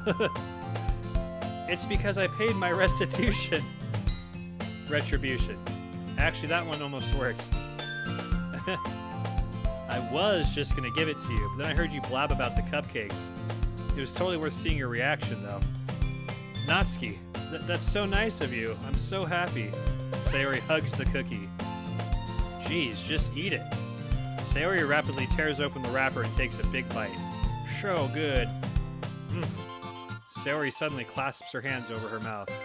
I bit my tongue. You're going through a lot over just one cookie. Natsuki takes a bite of her own cookie. Ah, yours looks really good too, Natsuki. Can I try it? Jeez. Beggars can't be choosers. Yours is chocolate. Yeah, why do you think I gave you that one? Fine. Still, I'm really happy you shared this one with me. Sayori gets out of her seat, goes behind Natsuki, and wraps her arms around her. Ah, jeez. I get it. Cookie still in hand, Natsuki reaches up to nudge Sayori off her. Well, Sayori suddenly leans down and takes a bite out of Natsuki's cookie. Hey, you seriously just do that? Uh-huh. Mouthful, Sayori trots away to safety. Yuri and I laugh as well. Geez, you're such a kid sometimes. Monica, can you tell Sayori... Eh? Natsuki glances around. Monica isn't in the club room. Ugh, where's Monica anyway? Good question. Have any of you heard anything about her being late today? Not me. Yeah, I haven't either. That's a bit unusual. Hope she's okay. Of course she's okay. She probably just had something to do today. She's pretty popular after all. Eh? You don't think she has a... I wouldn't be surprised. She's probably more desirable than all of us combined. That's true. Excuse me? Suddenly the door swings open. Sorry, I'm super sorry. Ah, there you are. I didn't mean to be late. Hope you guys weren't worried or anything. Eh? Monica chose the club over her boyfriend after all. You're so strong-willed. With boyfriend? What on earth are you talking about? Monica quizzically glances at me. Never mind that. What held you up anyway? Well, my last period today was study hall. To be honest, I kind of just lost track of time. Makes no sense, though. You would have heard the bell ring at least. I must not have heard it since I was practicing piano. Piano? I wasn't aware you played music as well, Monica. I don't, really. I just kind of started recently. I've always wanted to learn piano. Yo, Leon, how's it going, buddy? We're doing something a little bit different tonight. We're playing one of those games. One of those, cultured games. How are you doing, buddy?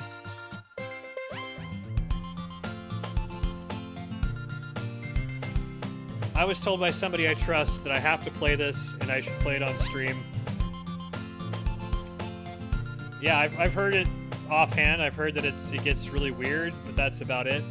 My friend who suggested it to me said, don't look up anything about it or it will spoil it. But yeah, it started out pretty weird because first of all, the first warning that comes up is, attention, all the girls in this game are over 18.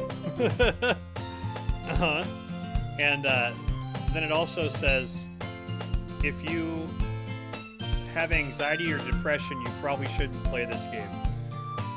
So I don't exactly know where it's gonna go, but I think how it's starting out all cutesy is kind of misleading.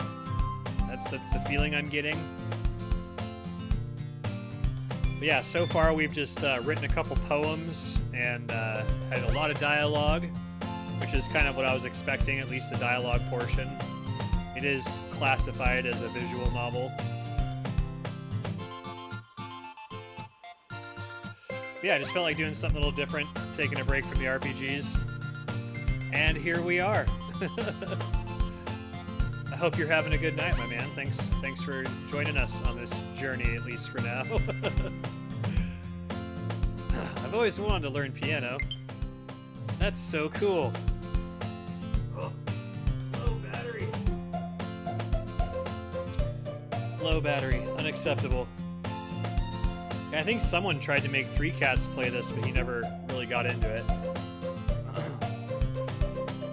And since he only ever gives people an hour to enjoy a game, I can see why. It is a little bit of a slow start, but I'm gonna give it a college try here and see what happens after things take a turn like I'm expecting them to.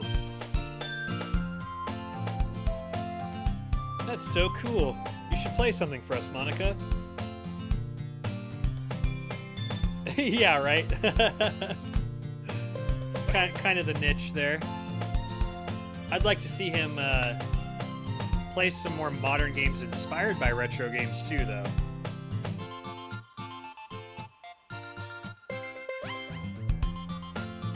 I miss the Mario Golf days, though. That's what he was doing when I first started watching him.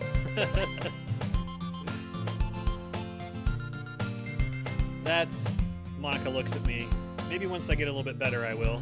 Yay, that sounds cool.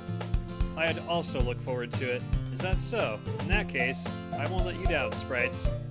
Monica smiles sweetly as she bends over and gives herself a higher chance of suffering from scoliosis. Ah, I didn't mean any pressure or anything like that. Don't worry, I've been practicing a whole lot recently. I'd really love the chance to share once I'm ready. I see. In that case, best of luck. Thanks. So I didn't miss anything, did I? No, not really. I chose to leave out Sayori's mischievous escapade. I'm sure Natsuki will end up complaining to her anyways. Looks like everyone has already settled down. Sayori somehow already finished her entire cookie. Yuri is back to her book, and Natsuki disappeared into the closet. Hey, Yuri. Eh? I suddenly noticed that Yuri is reading a different book from the one we've been reading together. Sorry, I didn't mean to interrupt. No. I was kind of just waiting for you. Ah, if that's the case, why don't we go ahead and get started? Yeah, let's. Actually, I have a request. Do you mind if I make some tea first? Not at all. Thanks very much. If there's one thing that can make my reading time here any better, it's a nice cup of tea. Not to mention for yourself as well. Yuri stands up and makes her way to the closet. I follow and watch as she retrieves a small water pitcher from the shelf. The kind with a water filter inside. Can you hold this for a second? Sure. Yuri hands me the water pitcher and also fetches an electric kettle. I'm gonna plug this in at the teacher's desk, then we'll get some water. She walks past me and sets the kettle down on the teacher's desk. I simply watch her movements. To my surprise, the way she moves really contrasts her speaking mannerisms. Especially because of her long legs, Yuri appears elegant and methodical. Okay, may I have the water pitcher? Thanks, I'll be right back. I might as well walk with you. Yeah, why not? Shall we go then? Yeah. Where are you two off to? Yuri's gonna make some tea, so... I suddenly realized how weird it sounds to explain this to Monica. We're just filling the water pitcher. Ah, okay. Sorry, I was just a bit curious. That's kind of a one-person job, isn't it? Monica, please mind your own business for once. Or do you want to tell me there's something wrong with me helping involve sprites in club activities? My mouth gapes. I suppose there's nothing wrong with that. Then let's go, sprites. Yuri quickly exits the room, and I follow. Once in the hallway, she suddenly puts her forehead against the wall. I spoke without thinking. How could I say something like that? Yuri, something about the way she said that, it made me feel so irritated. What's wrong with me? No, Yuri, I think you did the right thing. I wasn't expecting it, but it's also not right for Monica to judge people like that. Sprites, how come even when I do something bad, you're being nice to me? Because nothing that you do is as bad as you make it seem in your head. Nobody's perfect. We have emotions and we can't always hide them away. But you always amplify things in your head. Your mind turns a light rain shower into a hurricane. Ah, no. Wouldn't you hate me for something as terrible as that? Why would I hate you? I can't hate someone for having emotions. What kind of friend would do that? Friend, you say? Yuri lifts her head. Sprites, I really like being friends with you. Thanks, Yuri. I like being friends with you, too. I feel kind of awkward saying something like that, but I'm doing my best to help Yuri feel better. Anyway, yeah. Shall we go? Yeah. Yuri and I walk to the nearest water fountain. Once we fill up the water pitcher, we return to the classroom. Sprites, do you like oolong tea? Oolong tea is actually really good. Ah, yeah. Anything is fine. Very well. Very well. Yuri sets the temperature on the kettle to 200 degrees. Now it's time to get the teapot. You really do this properly, don't you?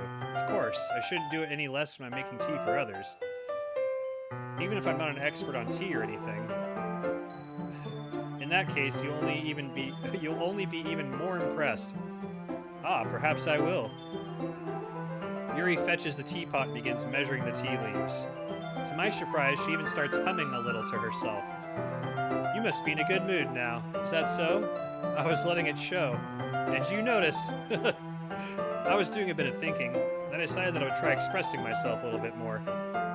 Turns out it's not very hard for me to do, when it's you who's around anyway. That's great, Yuri. Just don't push yourself too much. You're always worrying about me, Sprites. It's very endearing, and I've known you for 3 days. Yuri wasn't kidding. I don't even know if I can keep up with this. I watch Yuri pour a cup of tea for each of us. Sprites, I have another request. Do you mind if we sit on the floor today? Why is that? It's a little bit easier on my back. I can read with my back against the wall rather than bending over at my desk. Ah, sorry, I didn't realize. No worries. I just have back pain fairly regularly, so I do my best to manage it. Hey! Are they jumping out of this game into my real life? That's absolutely me.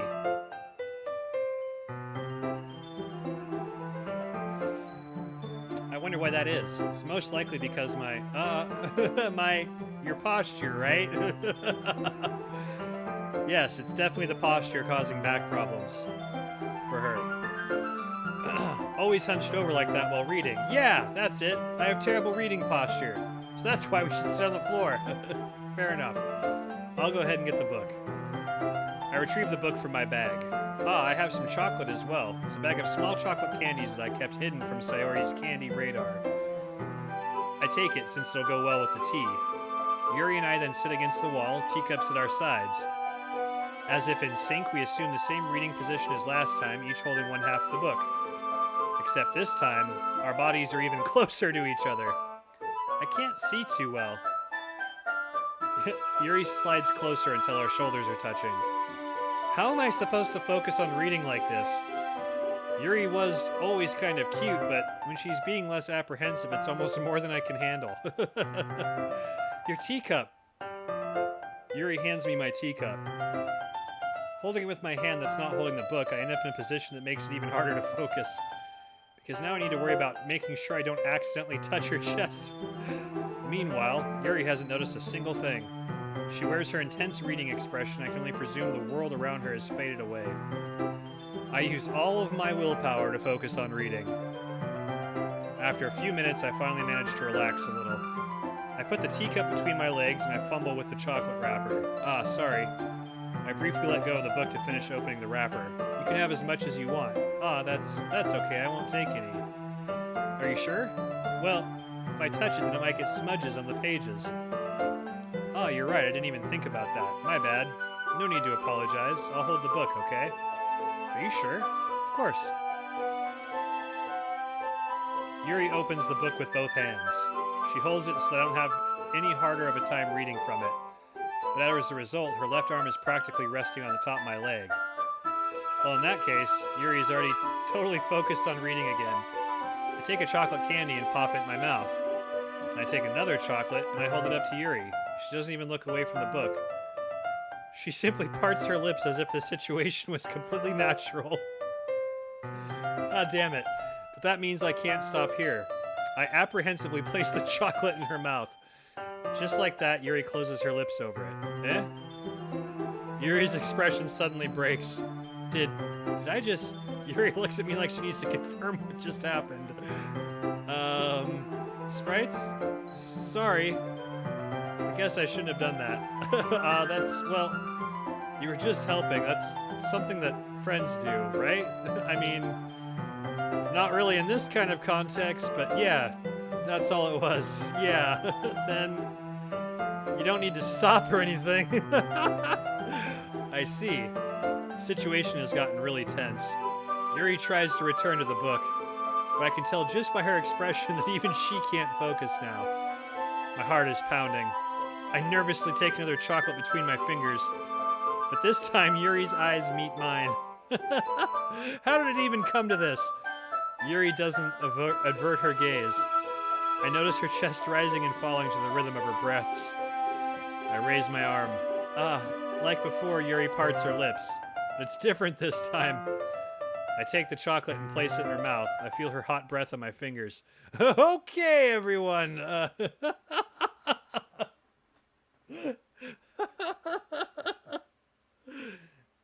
Oh, this is a lot.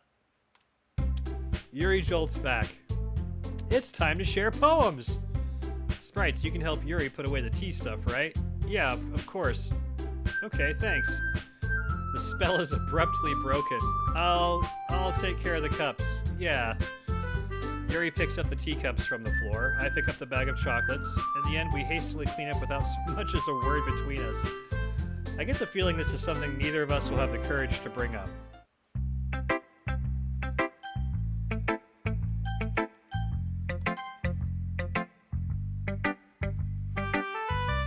Let's see what you have written for today. Yuri stares at the poem with a surprised expression on her face. Do you like it? Sprites, this one might even be better than yesterday's. How did you even pick up on this so quickly? Just yesterday I was telling you the kind of techniques worth practicing. Maybe that's why.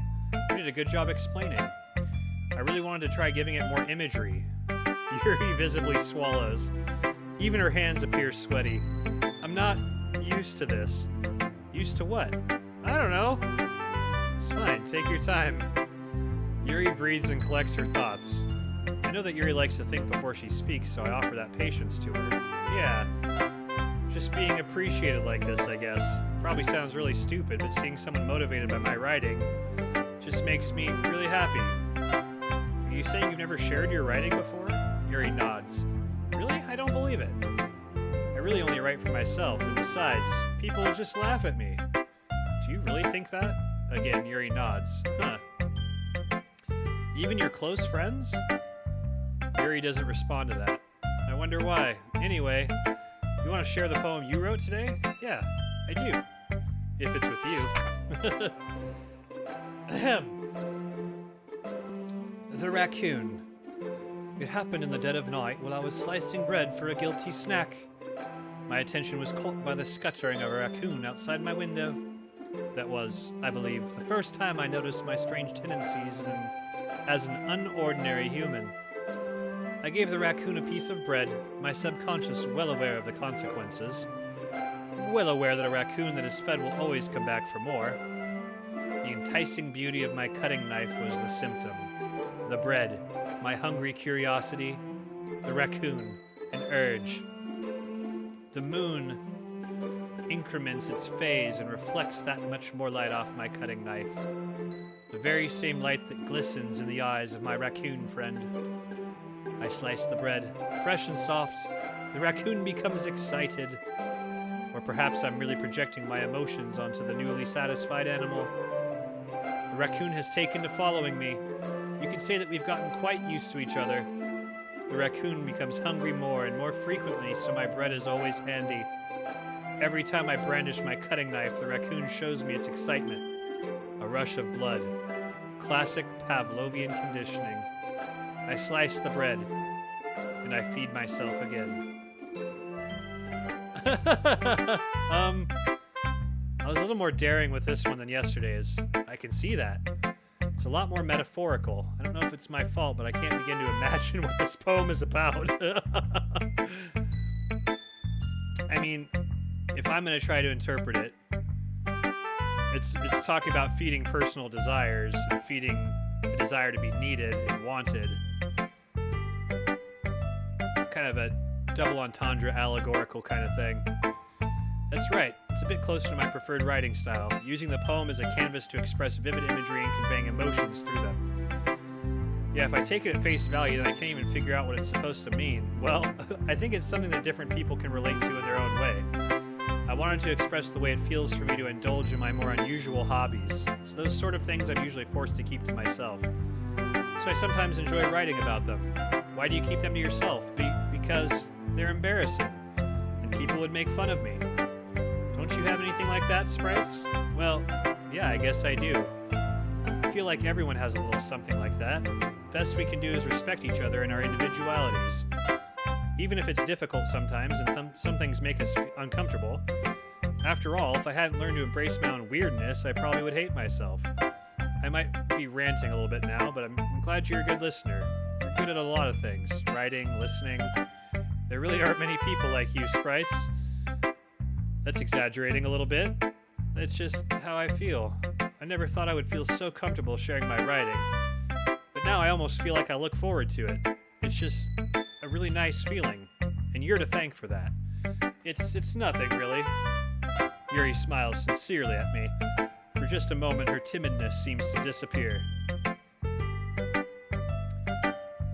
We're just gonna go in order now. Sayori.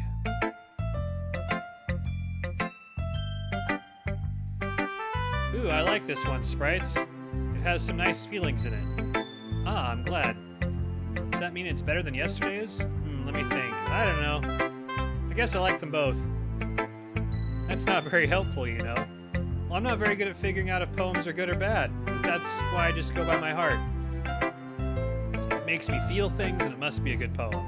I'm not sure that's exactly how it works. Then again, I guess conveying feelings is a pretty important part of this whole thing. Yeah, maybe. Honestly, I don't even know what kind of writing you like in the first place. Yeah, me neither. Why don't you at least try giving it some thought? Oh, you want to write something for me? That's so sweet. Yeah, right. But you're always thinking about other people. You need to think about yourself once in a while. If you don't, you might end up getting hurt at some point. Eh? Well, I don't really know what you mean, but I'll try to keep it in mind. Well, whatever. Anyway, let's see. I guess I like happy poems. Wait, sometimes I like sad poems too. Sometimes a little bit of both. There's a word for that, right? What's the word I'm looking for? Bittersweet. Yeah, I like things that are happy and things that are sad. Happy and sad? Can't see you liking something sad, Sayori. Well, I like happy the most, but sometimes when you have a little rain cloud in your head, a sad poem can help give the rain cloud a little hug and make a nice happy rainbow. Sayori, that's unexpectedly poetic. Yeah, it is? Maybe I'm getting better at expressing my feelings after all. Thanks, Sprites. I should go write that down then. You can read my poem now, okay? Bottles. I pop off my scalp like the lid of a cookie jar. It's the secret place where I keep all my dreams. Little balls of sunshine all rubbing together like a bundle of kittens. I reach inside with my thumb and forefinger and pluck one out. It's warm and tingly. There's no time to waste. I put it in a bottle to keep it safe. And I put the bottle on the shelf with all the other bottles. Happy thoughts, happy thoughts, happy thoughts in bottles, all in a row.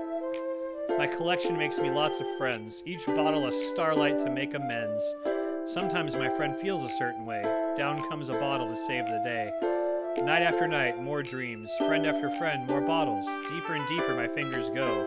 Like exploring a dark cave, discovering the secrets hiding in the nooks and crannies. Digging and digging, scraping and scraping. I blow dust off my bottle caps. It doesn't feel like time elapsed. My empty shelf could use some more.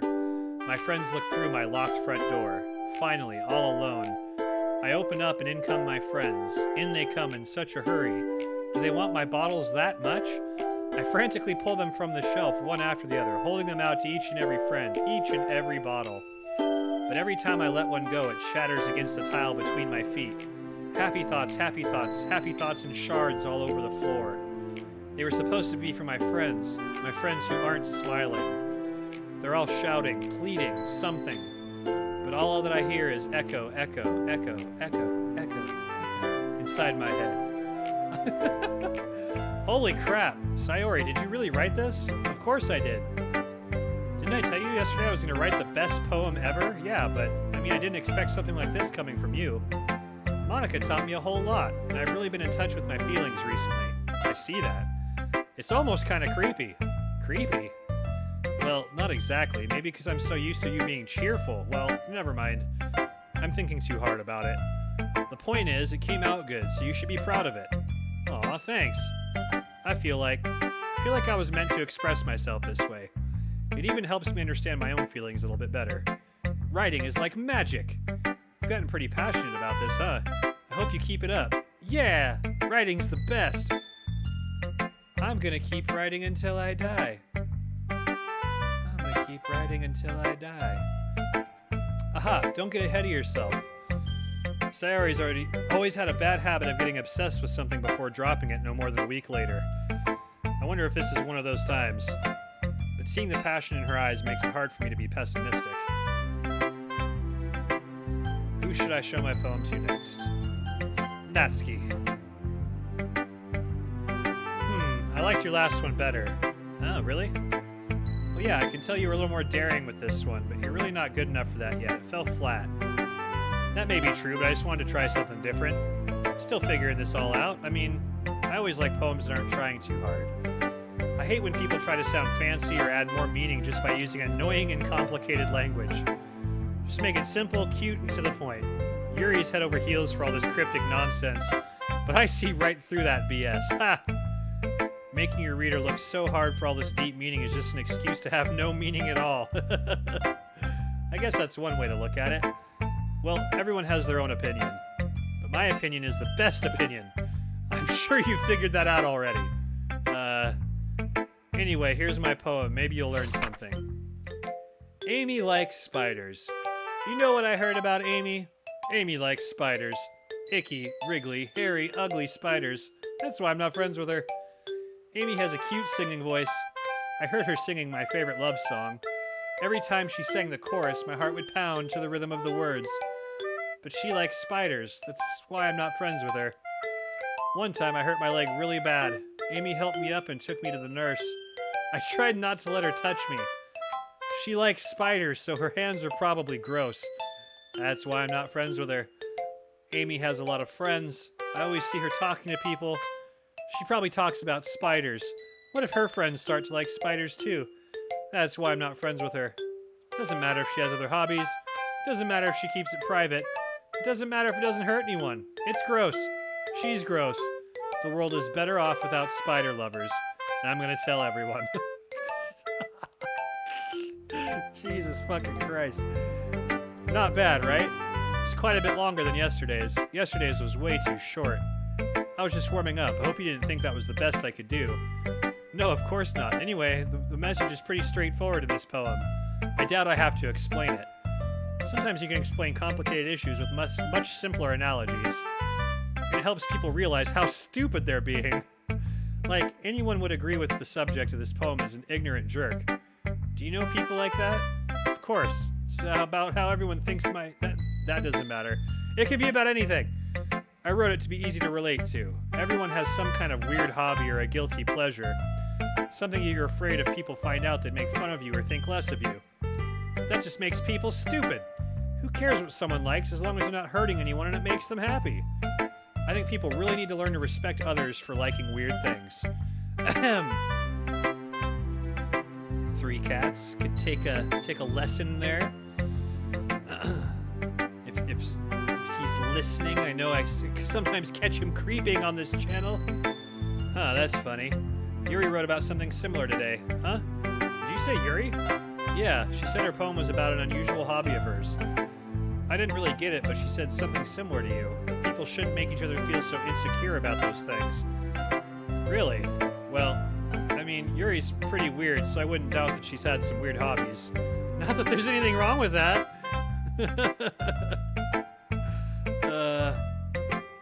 It's not like I would judge her or anything. Natsuki has trouble finding words. I guess I should try not to be so mean to her. If she feels insecure about her weird behaviors and stuff, I mean, I always hate people who make me feel insecure, and Yuri made me feel insecure yesterday. But but the way you put it, it sounds like she's learned her lesson. Well, I would say so. Even if her writing style is really different, I'm sure she'll appreciate the message in your poem.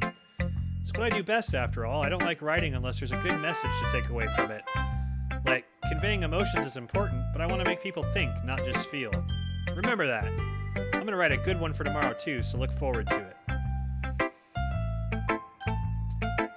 Monica, the only one left. Hi again, sprites. How's the writing going? Alright, I guess. I'll take that. As long as it's not going bad, I'm happy that you're applying yourself. Maybe soon you'll come up with a masterpiece.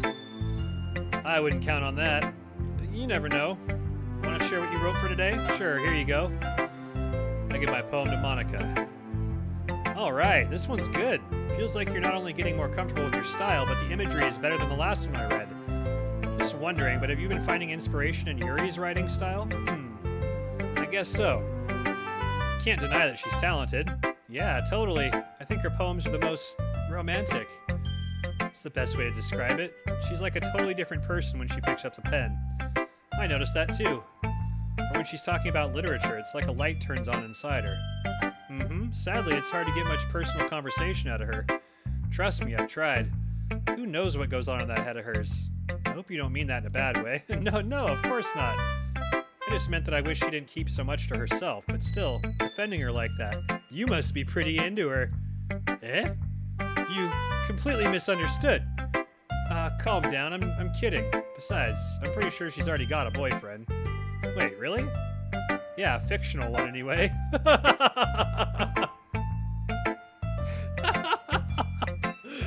Monica kind of whispered that last part to me. It's just a hunch, but, well, there's not anything wrong with that. Oh, well, I know. I was just saying, but anyway. You want to read my poem now? I like the way this one turned out, so I hope you do too. Alright, let's take a look. Save me. The colors, they won't stop. Bright, beautiful colors. Flashing, expanding, piercing. Red, green, blue. An endless cacophony of meaningless noise. The noise, it won't stop. Violent, grating waveforms. Squeaking, screeching, piercing, sine, cosine, tangent. Like playing a chalkboard on a turntable. Like playing a vinyl on a pizza crust. An endless poem of meaningless. Load me. What the fuck?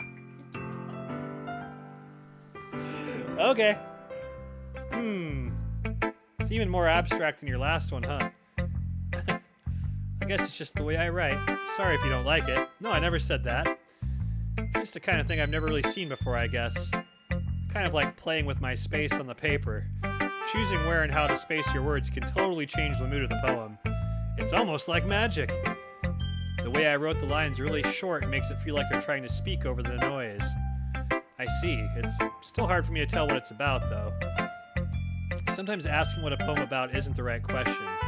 A poem can be as abstract as a physical expression of a feeling, or a conversation with the reader. So putting it that way, not every poem is about something.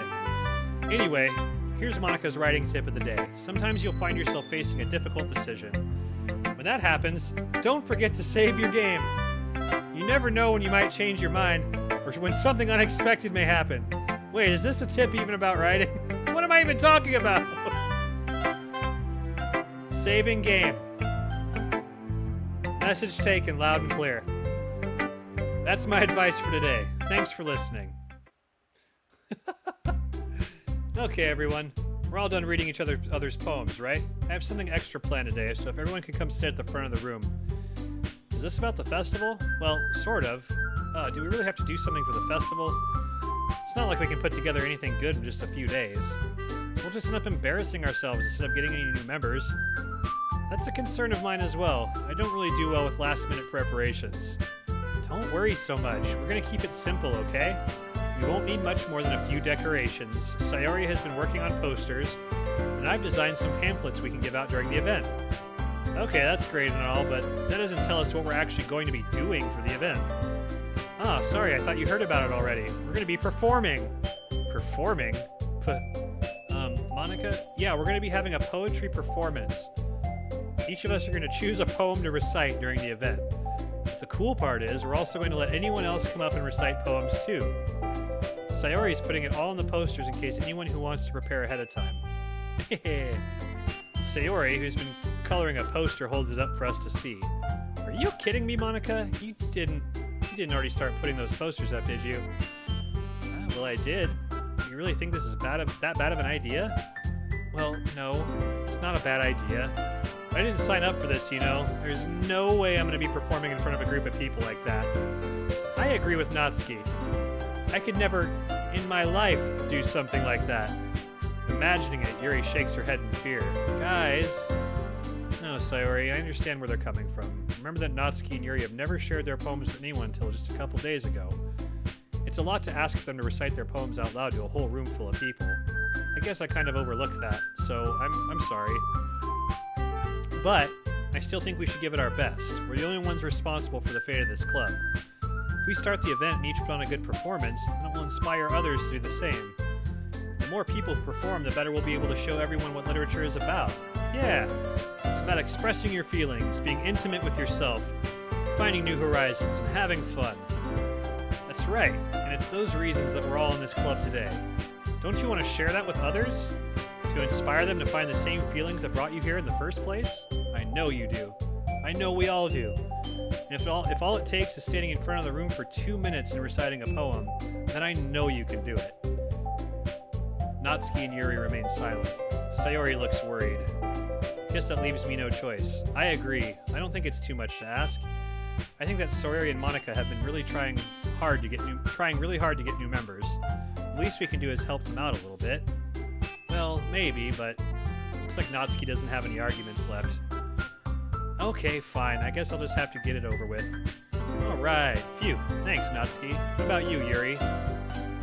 Yuri dejectedly glances around at everyone else's expectant faces. Sigh. I guess I don't really have a choice. Aha, that's everyone. You're the best, Yuri. This club is seriously going to be the death of me. Oh gosh, you'll be fine, Yuri. But anyway, let's move on to the main event. I want each of you to choose a poem of yours. We're going to practice reciting them in front of each other.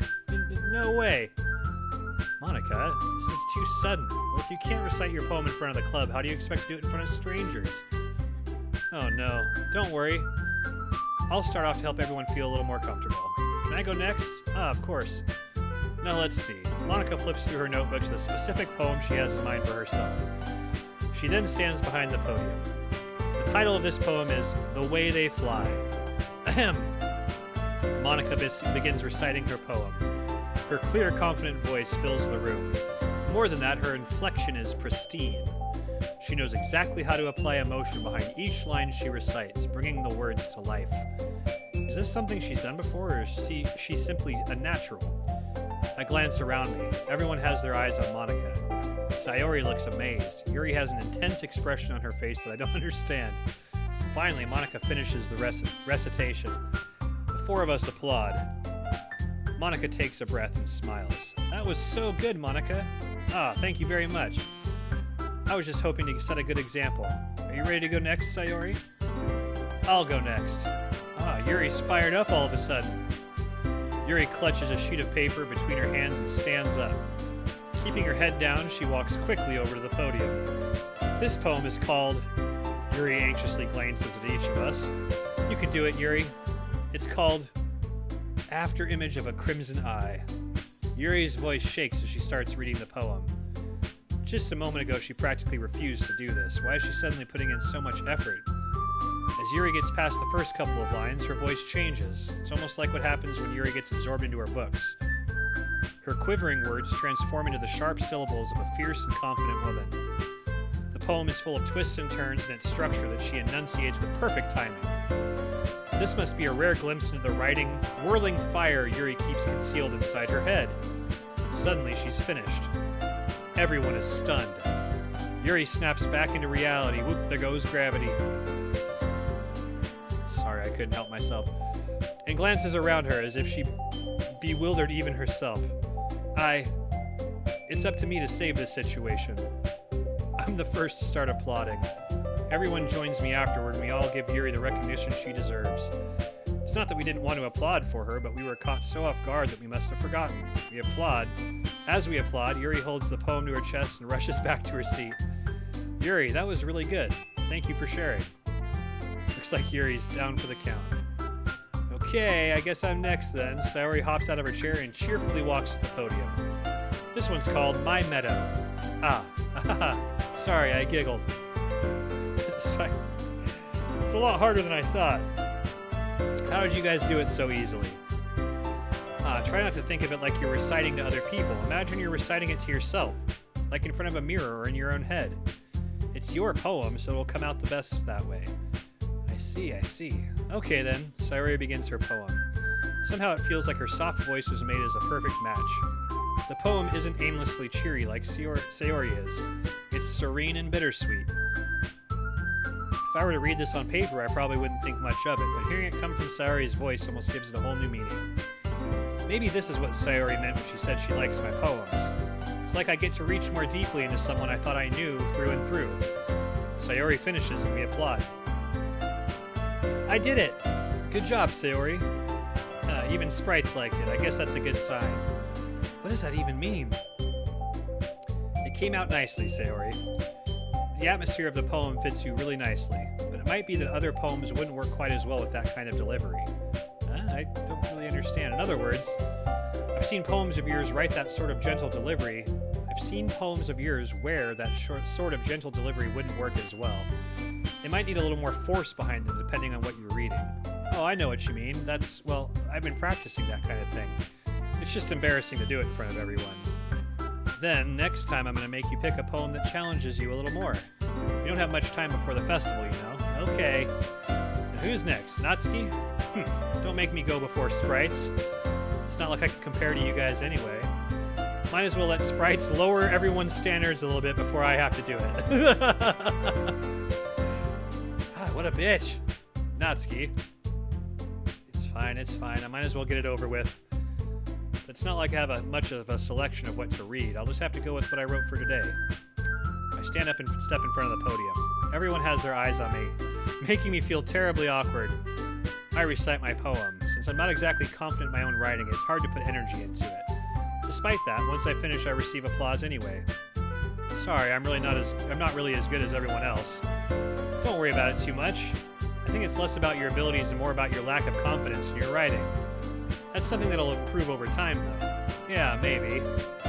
Alright then, that just leaves you, Natsuki. Yeah, I'm going. Natsuki begrudgingly gets out of her seat and makes her way to the podium. The poem is called... Why are you all looking at me?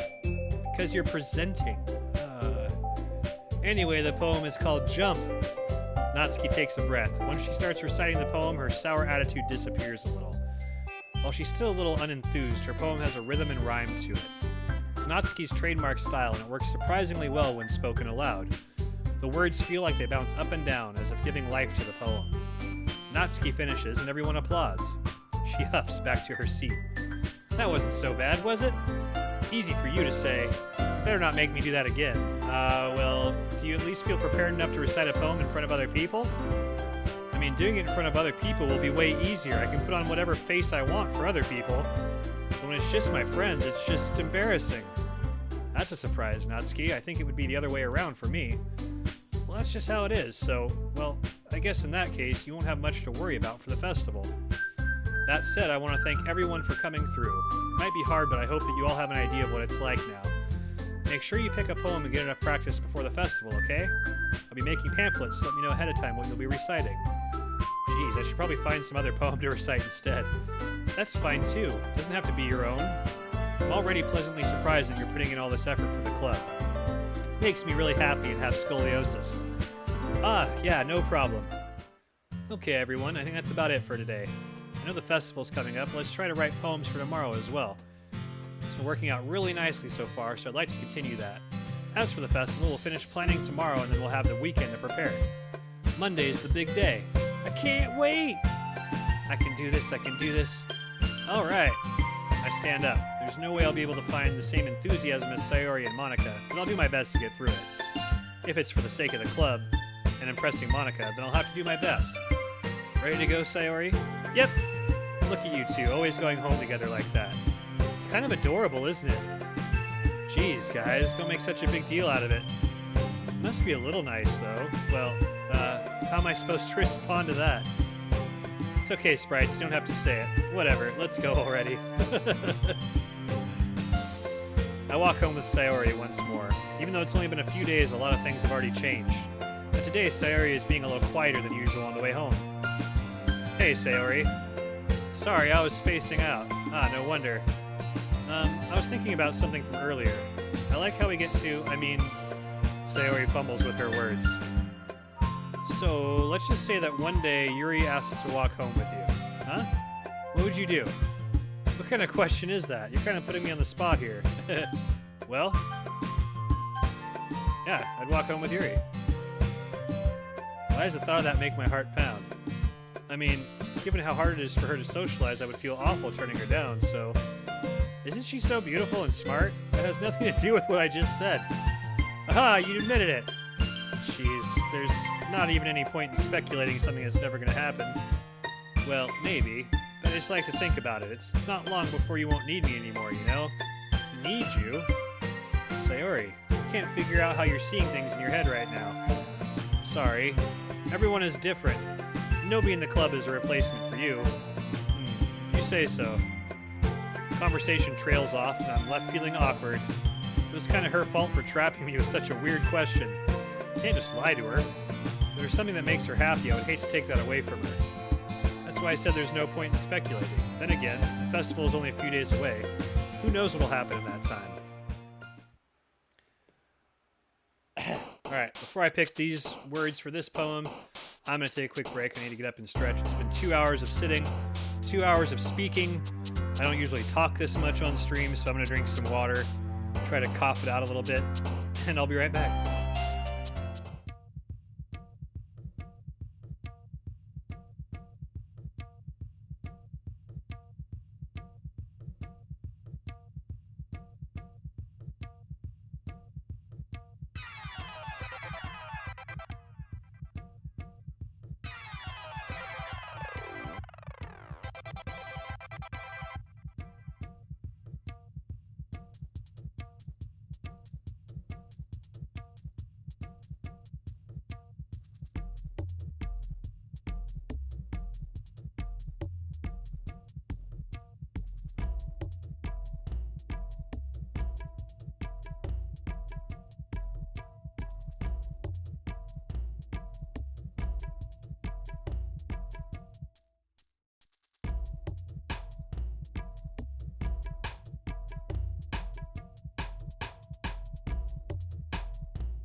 Alright, and we're back. Alright, what are we gonna pick here? Sensation. Atone. Covet. Embrace. Together. Infallible. Extraordinary. Imagination. Contamination. Portrait. Destiny. Landscape. Essence. Parfait. Insight. Memories. Special.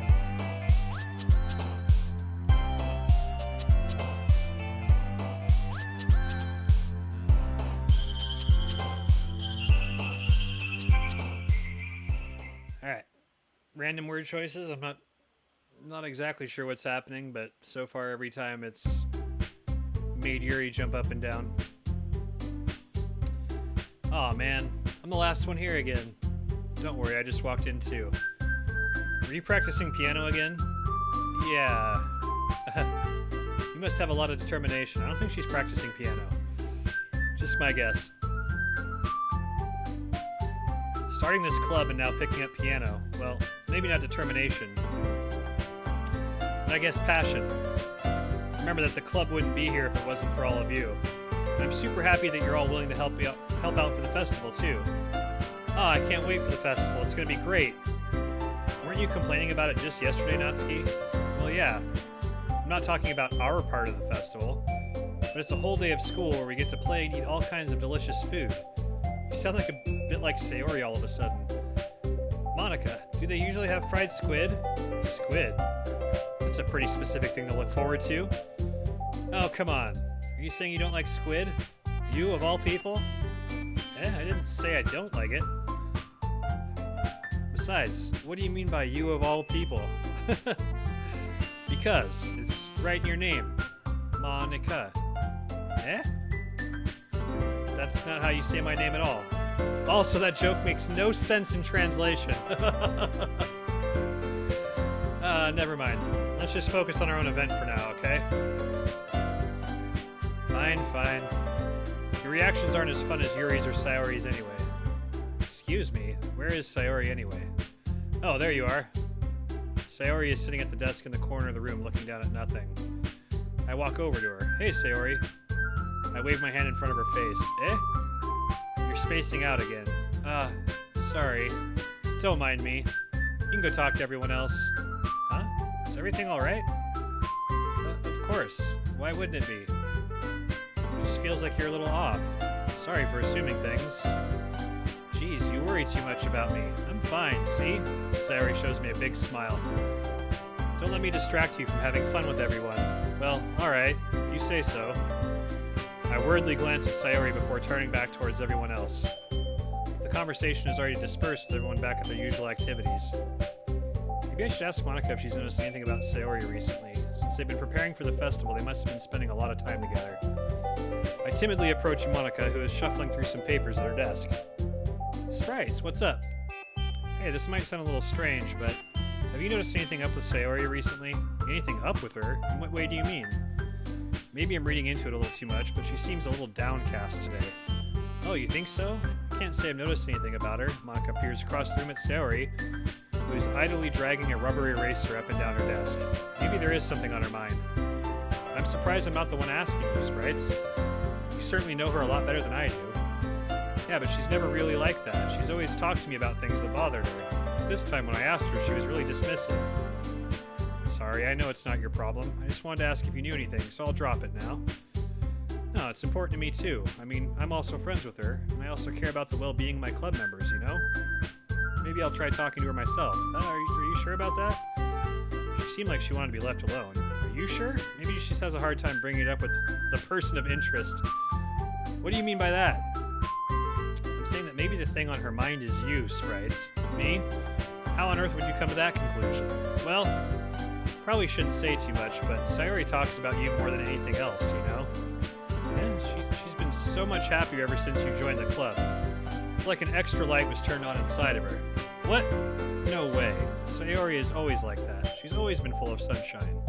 It's not any different now than it always has been. You're so funny, Sprites. Have you thought that maybe you've always seen her as so cheerful because that's just how she is when she's around you? I said too much. I'm sorry, what do I know anyway? I didn't mean to jump to conclusions, so you should just forget about what I said. I'll try to talk to her, so try not to think about it for now. Alright? Monica smiles meaningfully.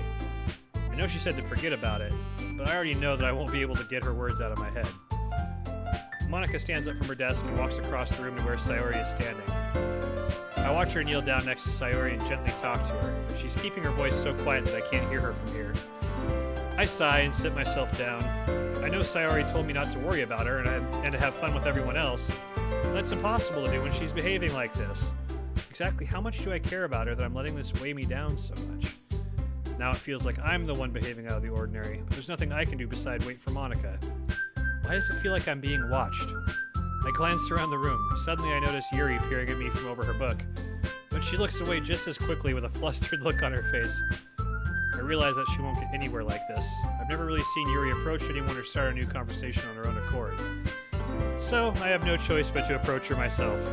By now it's a little easier for me to do that. I stand up from my desk and sit in one next to her own. I didn't mean to bother you or anything. Relax, you didn't even do anything. But I could tell that you wanted to be alone with your thoughts.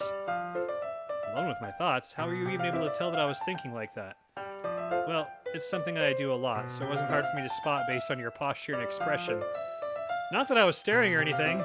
I don't do anything creepy like that. In any case, I guess you were right. Sorry if I caused you any concern. Don't apologize. Your troubles are only the concern of those who willingly share in that concern.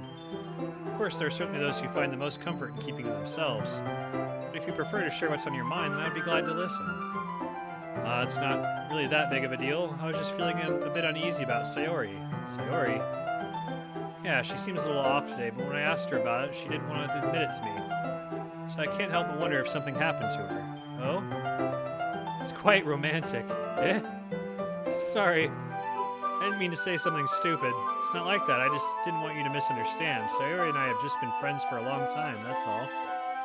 Ah, I see. And perhaps it's unusual for her to be dismissive to you about her feelings. Or maybe I'm just reading into it a little too much. Sprites.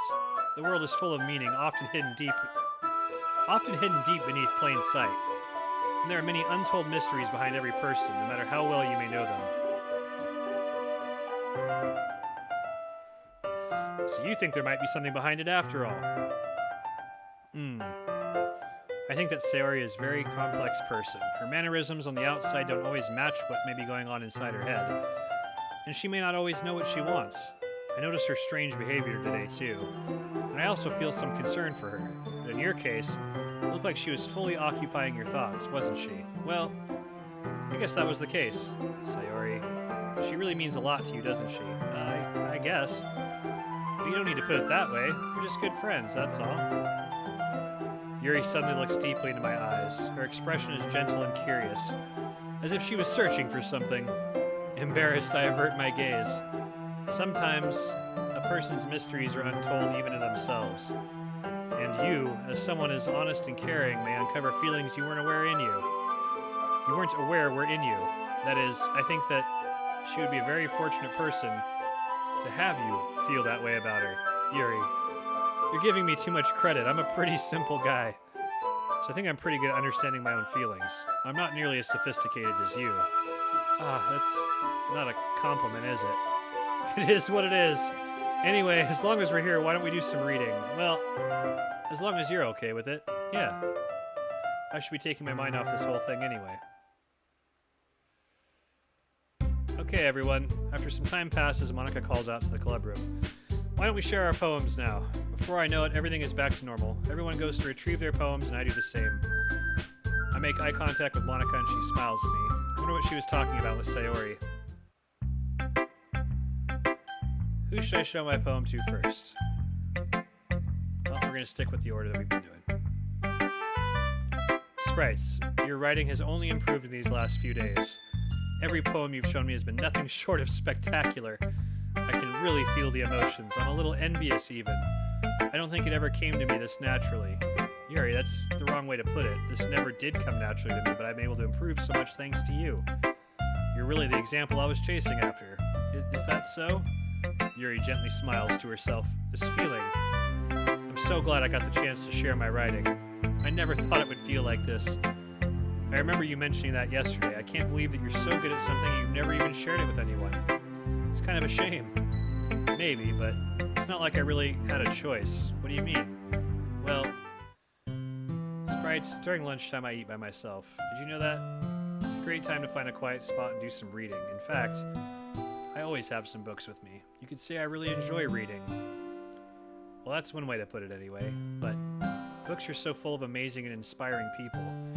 People you want to fall in love with, or people you just know would make a really good friend. Cheerful people who always put a smile on your face. Or deep thinkers and problem solvers who discover the mysteries of life. So when you look at it that way, I'm surrounded by friends every day, you know?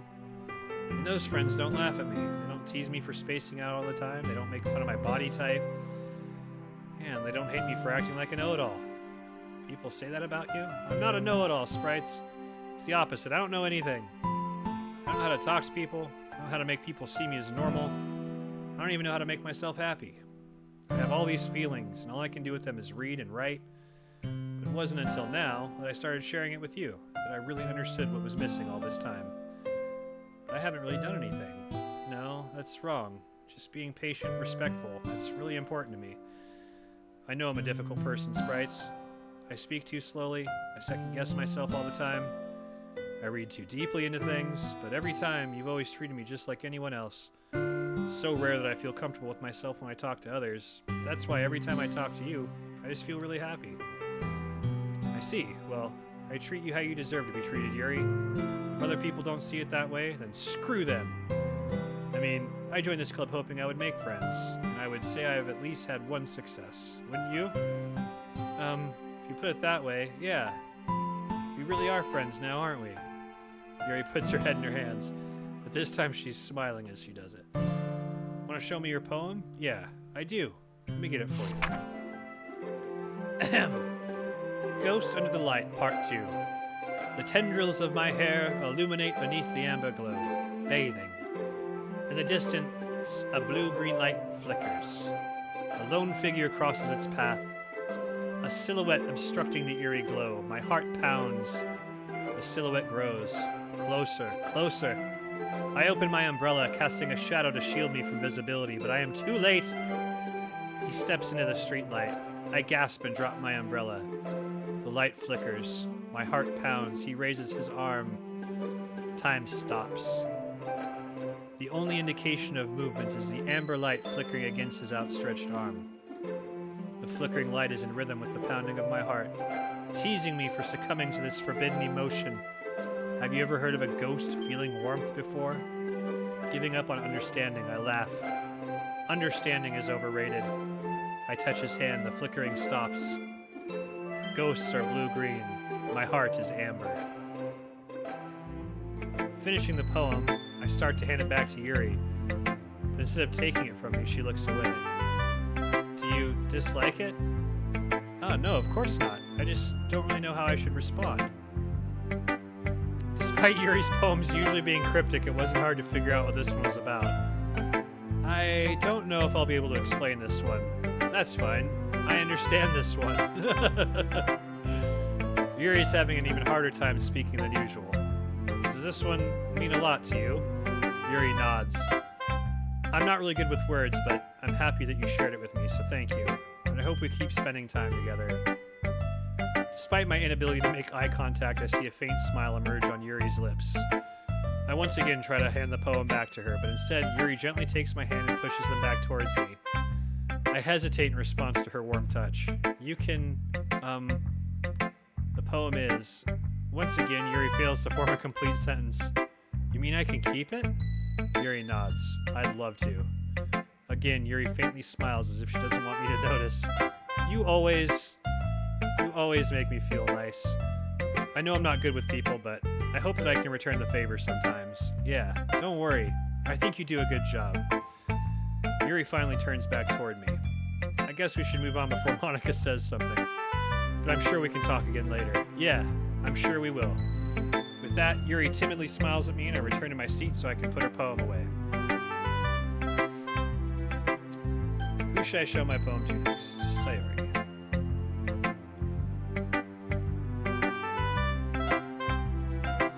It's nice, I guess. Come on, I can already tell you don't like it. Well, you don't need to worry about what I think. After all, you wrote this for someone else, didn't you? Probably Yuri. I didn't write this for anyone specifically. Maybe. It's not really what I meant, though, but it's okay. You're making new friends just like I hoped. That's making me really happy. And you're happy too, right? In this club? Well, of course I am. Good. That's all that matters to me. Thank you, Sprites. Sayori, is there something wrong? Huh? No, nothing. I'm just a little tired today. Alright, just tell me if you need anything. I will. Don't worry about me, okay? You can play with everyone else now, if you insist. Yay, I'm gonna go home a little bit early today. Sayori, tell Monica I wasn't feeling well, okay? See you tomorrow.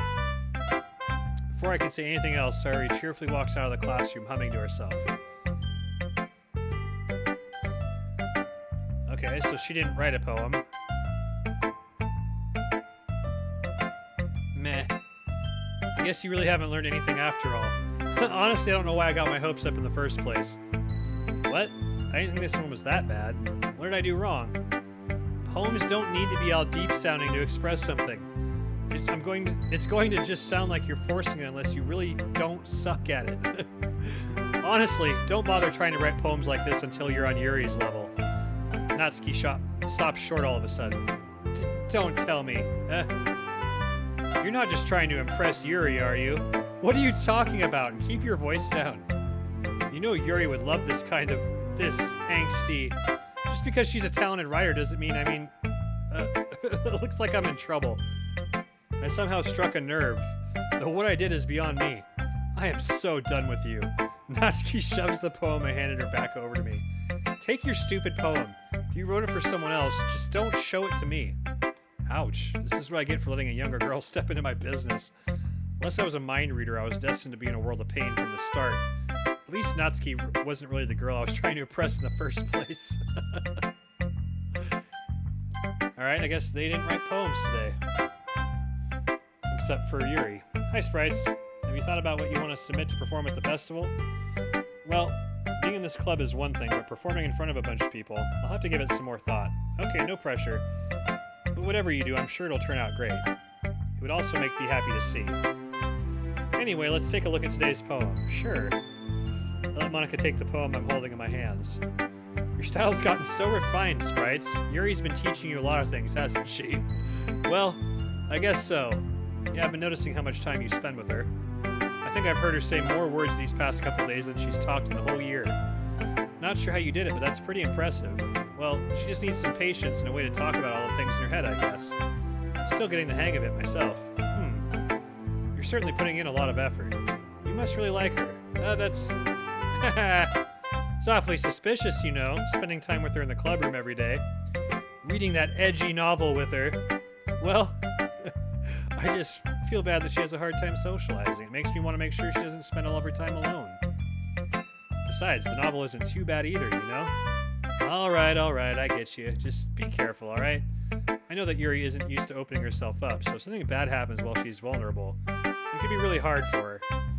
Her books aren't a total escape from reality. They're just a bandage. You say that like I'm gonna hurt her. Sorry, I didn't really mean that.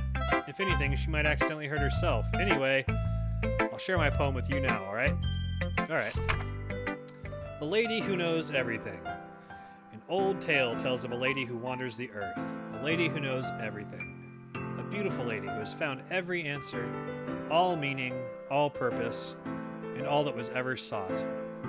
And here I am, a feather, lost adrift in the sky, victim of the currents of the wind. Day after day I search. I search with little hope, knowing legends don't exist. But when all else has failed me, when all others have turned away, the legend is all that remains, the last dim star glimmering in the twilight sky. Until one day, the wind ceases to blow. I fall, and I fall and fall, and fall even more. Gentle as a feather, a dry quill, expressionless. But a hand catches me between the thumb and forefinger, the hand of a beautiful lady. I look at her eyes to find no end to her gaze. The lady who knows everything knows what I am thinking.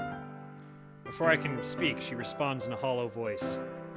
I have found every answer, all of which amount to nothing. There is no meaning, there is no purpose, and we seek only the impossible. I am not your legend does not exist. And with a breath, she blows me back afloat, and I pick up a gust of wind. You know, I feel like learning and looking for answers are the sort of things that give life meaning. Not to get too philosophical or anything, but it was kind of on my mind, so that's what I wrote about. I see. I never really put much thought into it. In a way, it's almost paradoxical, because if we all had the same if we all had the answers, wouldn't the world start to lose its meaning? You know, there's one thing I notice. Seems like everyone in the club prefers writing about things that are more sad than happy. Are you surprised? I mean, if everything was okay, we wouldn't really have anything to write about, would we? Humans aren't two-dimensional creatures. I think you know that better than anyone. You mean one-dimensional? Yeah, that. Anyway, here's Monica's writing tip of the day. Are you ever too shy to share your writing because you're afraid it's not that good? It can be really disheartening to get a lukewarm response to something you put so much into. But if you find other people who enjoy writing, then sharing becomes a lot easier. Because instead of just telling you that your writing is good or okay or bad, they'll want to focus more on everything that went into it and the things you could work on. It's much more encouraging that way, and it'll make you want to continue improving. It's almost like having your own little literature club, don't you think? That's my advice for today. Thanks for listening. Okay, you three. We're all done sharing poems, right? Why don't we start figuring out... Hold on a second. Is it just me, or did you say something strange just now? Something did sound a bit unusual. That's right. You deviated from your usual catchphrase when addressing the club. Catchphrase? I don't have a catchphrase. Jeez, why is the mood so weird today? Look, even Yuri isn't immune to it. Stagnating air is common, foreshadowing that something terrible is about to happen. In your books, maybe. Look, the only thing different is that Sayori isn't here. It seems you're right. Sayori always helps lighten the mood a little bit, doesn't she? It's almost like everyone's balance is thrown off a little when she's not around. Where the heck did she run off to anyway? I thought she just went to pee. Natsuki, please show some decency. Oh, come on. She actually wasn't feeling too well and went home early. Is that so? I hope she's alright. Seriously? Of all the times to not go home with her, you pick the time she's not feeling well? So much for you two being all lovey-dovey. No, first of all, stop misunderstanding my friendship with Sayori. And second, she's kind of been avoiding me today, so I didn't want to force it. Oh? That curious expression coming from Yuri, of all people? Calm down, guys. I talked to her earlier and everything is fine. What did she say? Anyway, we need to figure out the rest of the festival preparations, so let's decide what everyone will be doing this weekend. I already know what I am doing. That's right. Natsuki will be making cupcakes. We might need a lot of them, in different flavors. Can you handle that all by yourself, Natsuki? Challenge accepted. And as for myself, I'm going to be printing and assembling all the poetry pamphlets. Sayori will be helping me design them, and as for Yuri, you can, guys, can you help me come up with something for Yuri? I'm useless. No, that's not it at all. You're the most talented person here, you know. And now Natsuki's pouting too. Jeez, even I can tell now. I guess I never gave Sayori enough credit, but I can tell things are even harder on you when she's not around. That may be the case. But if I can't also be a leader on my own, then I won't grow as a person. So, Yuri, you have beautiful handwriting, you know? So you should make some banners and decorations to help set the atmosphere. Atmosphere? About that, I love atmosphere. Yuri's expression suddenly changes as she stares at her desk in focus and starts nodding to herself. Your mind is already racing, I see. That's great. You'll be a wonderful help, Yuri. But anyway, that just leaves you, Sprites. The one who is truly useless. Don't say that. In fact, both Natsuki and Yuri have some pretty heavy tasks to handle. It would probably go a long way to give one of them a hand. You could always help me out as well. I would be really appreciative of that. Is Monica suggesting I spend the weekend with one of my club members? How on earth are they going to respond to a suggestion like that? I suppose I wouldn't mind a bit of help. Well, even if you don't know how to bake, there's always some dirty work I can give you. It's not like Monica's going to give me a choice, and you shouldn't be sitting on your butt anyway. Natsuki tries to mumble a bunch of excuses like that. If I recall, Natsuki, you mentioned that you would like to handle the baking on your own. Sprites may like to be around you if you only make him out to be a nuisance. So therefore, he may be more suited to assisting with the decorations. Hold on, I never said that. How hard could it be to make a few decorations anyway? Sounds like you're making excuses for Sprites to... What are you saying? It'll be extremely meticulous work, and baking isn't? Just what do you think? Guys, let's settle down for a moment. In the end, I think it's up to Sprites to decide how he'd like to contribute. Besides, he hasn't really gotten the chance to spend any time with me yet, you know? I'm sure he's interested in... You literally just said... I'm surprised as well. Sorry. I was just saying, though, jeez, can we just settle this already? Yeah, Sprites, you're okay with this, right? In the end, it's up to you. Of course. Very well, in that case, everyone looks straight at me. But of course, I'm going to go with Yuri. I'll probably be the most useful helping out Yuri. Me? Are you serious? Why would you, Natsuki? I can already tell you're about to say something mean. No, I was just saying, so you'll be helping Yuri then, Sprites? Yeah, that's what I'm gonna do. I'm glad. I have a bad habit of overthinking these sorts of things, so I think your assistance will be very useful. That's great to hear. Natsuki, will you be able to handle the baking yourself? I mean, yeah, I already said I'd be fine. Okay, everyone can tell that Natsuki's feeling a little sour. So is that everything we needed to go over? Yeah, that should be about it. Are you guys excited? Well, excited may not be the right word, but I suppose I'm looking forward to it a little bit. Do you feel the same way, Sprites? Me? I guess you could say I'm interested to see how it'll turn out. That's good enough for me. What about you, Natsuki? Natsuki? What? Why is everyone yelling at me? I didn't even do anything. That's not what I meant at all. Yuri anxiously glances between everyone in the room. I'm sorry for this. I don't really even know why Sprites picked me, and also, your cupcakes are the best cupcakes I've ever had. They go really well with my tea. And nothing that I do for the event will compare to that, so... I get it. I'm kind of surprised, though. Why? Well, I'm the one acting immature. I already know that. You're trying to cheer me up all of a sudden. I know, I'm not very good at it. I'm sorry if I said something bad. Natsuki isn't the only one surprised. Monica and I are also taken aback by Yuri's words. When she already has trouble with words, trying to cheer someone up must be far out of her own comfort zone. But I begin to understand. Yuri was trying to sound like Sayori. Even if it didn't work perfectly, I can tell she tried to say something Sayori would say at a time like this. Because Sayori always helps everyone smile and feel good about themselves. No, I kind of appreciated it. I'm sorry for making a big deal out of nothing. But I'm gonna say this. You better bet that my cupcakes are gonna be the best part of the whole event. I believe you. Yeah, I hope to see everyone do their best. But with that, there's nothing more for today, so I guess it's time for us to head out. Alright, let's get out of here then. Everyone packs up their things. I start to follow Monica and Natsuki out the door as they chat between each other. I turn around. Sorry, I realize I don't have any way of contacting you this weekend. Oh, you're right. I can't believe that slipped my mind. Should I give you my phone number? I think that would be the best way, yes. Alright then. Yuri and I exchanged phone numbers. Okay, I'll be stopping by your house on Sunday. Eh? My house? Is that a problem? No, not at all. I just thought that I would be the one going to your house since I'm the one helping you. I suppose that makes sense, but if you don't mind, I think I'd prefer going to your house. Alright, in that case it won't be a problem. I decided not to press Yuri for a reason. It's not like it should matter much either way, so I'll just need to make sure my room is clean. I hope I managed to make myself useful in some way. I'm not nearly as creative as you are. Don't underestimate yourself, Sprites. I think that we'll make a very productive team. Even if you only chose me because you felt bad or something. Wait! You don't actually think that, do you? I don't know. It's difficult to come up with any other reason you may have chosen me. You're forgetting the one reason with the most common sense. I chose to help you because that's what I want to do. But, Yuri thinks to herself with an extremely tense expression. Yuri, you're overthinking this. You want me to point out when you're overthinking, right? I didn't realize. I'm telling you, I want to. That's all there is to it. Do you believe me? Yuri thinks really hard again. She looks straight into my eyes for a long while. Yo, the duck cook. Welcome in, man. How's it going? Sorry, my voice is starting to run out. I've been reading for almost 3 hours. Hope you're having a good night. Welcome in. We're jumping into a game I have no idea what I'm getting into.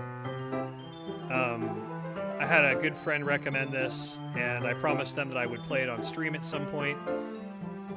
And here we are. This isn't my usual cup of tea so far. I'm not really into visual novels. I'm open to them, but I'm having a new experience tonight for sure. Excuse me. She looked straight into my eyes for a long while. I believe you.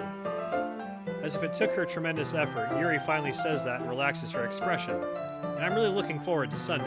Yeah, I am too. After that exchange, I make my way out the door and Yuri follows. Are you familiar with this game, Duck Cook?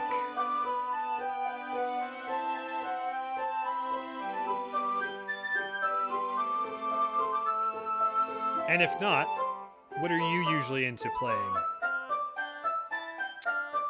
I can't believe this. Yuri is going to be coming to my house on Sunday? My anxiety shoots through the roof. Even though I've gotten pretty used to handling her at this point, there's no telling what might end up happening when we're outside of school.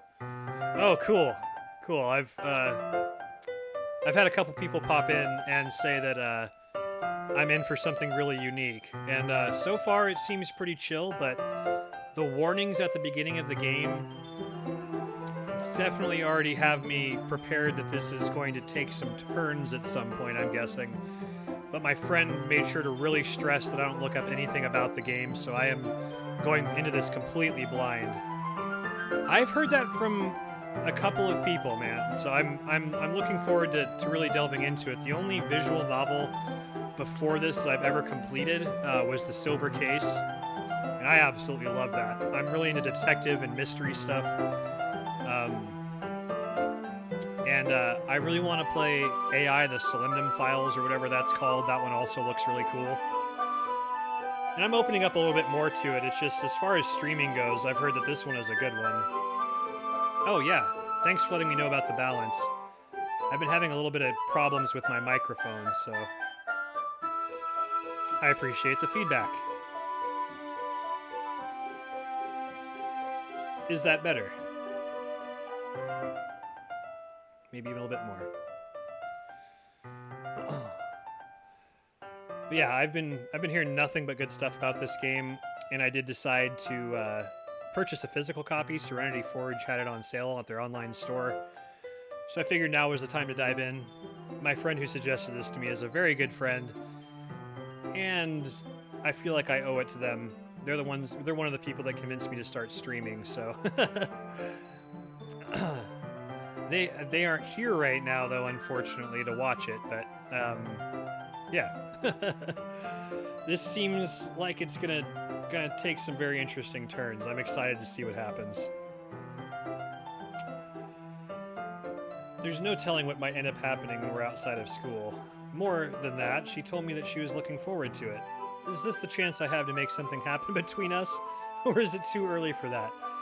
Only time will tell, but until then I won't be able to take my mind off of it. I seriously can't wait. Oh man, this brings me back. So far, the dialogue is pretty next level. I think already I can sense that it's very well written,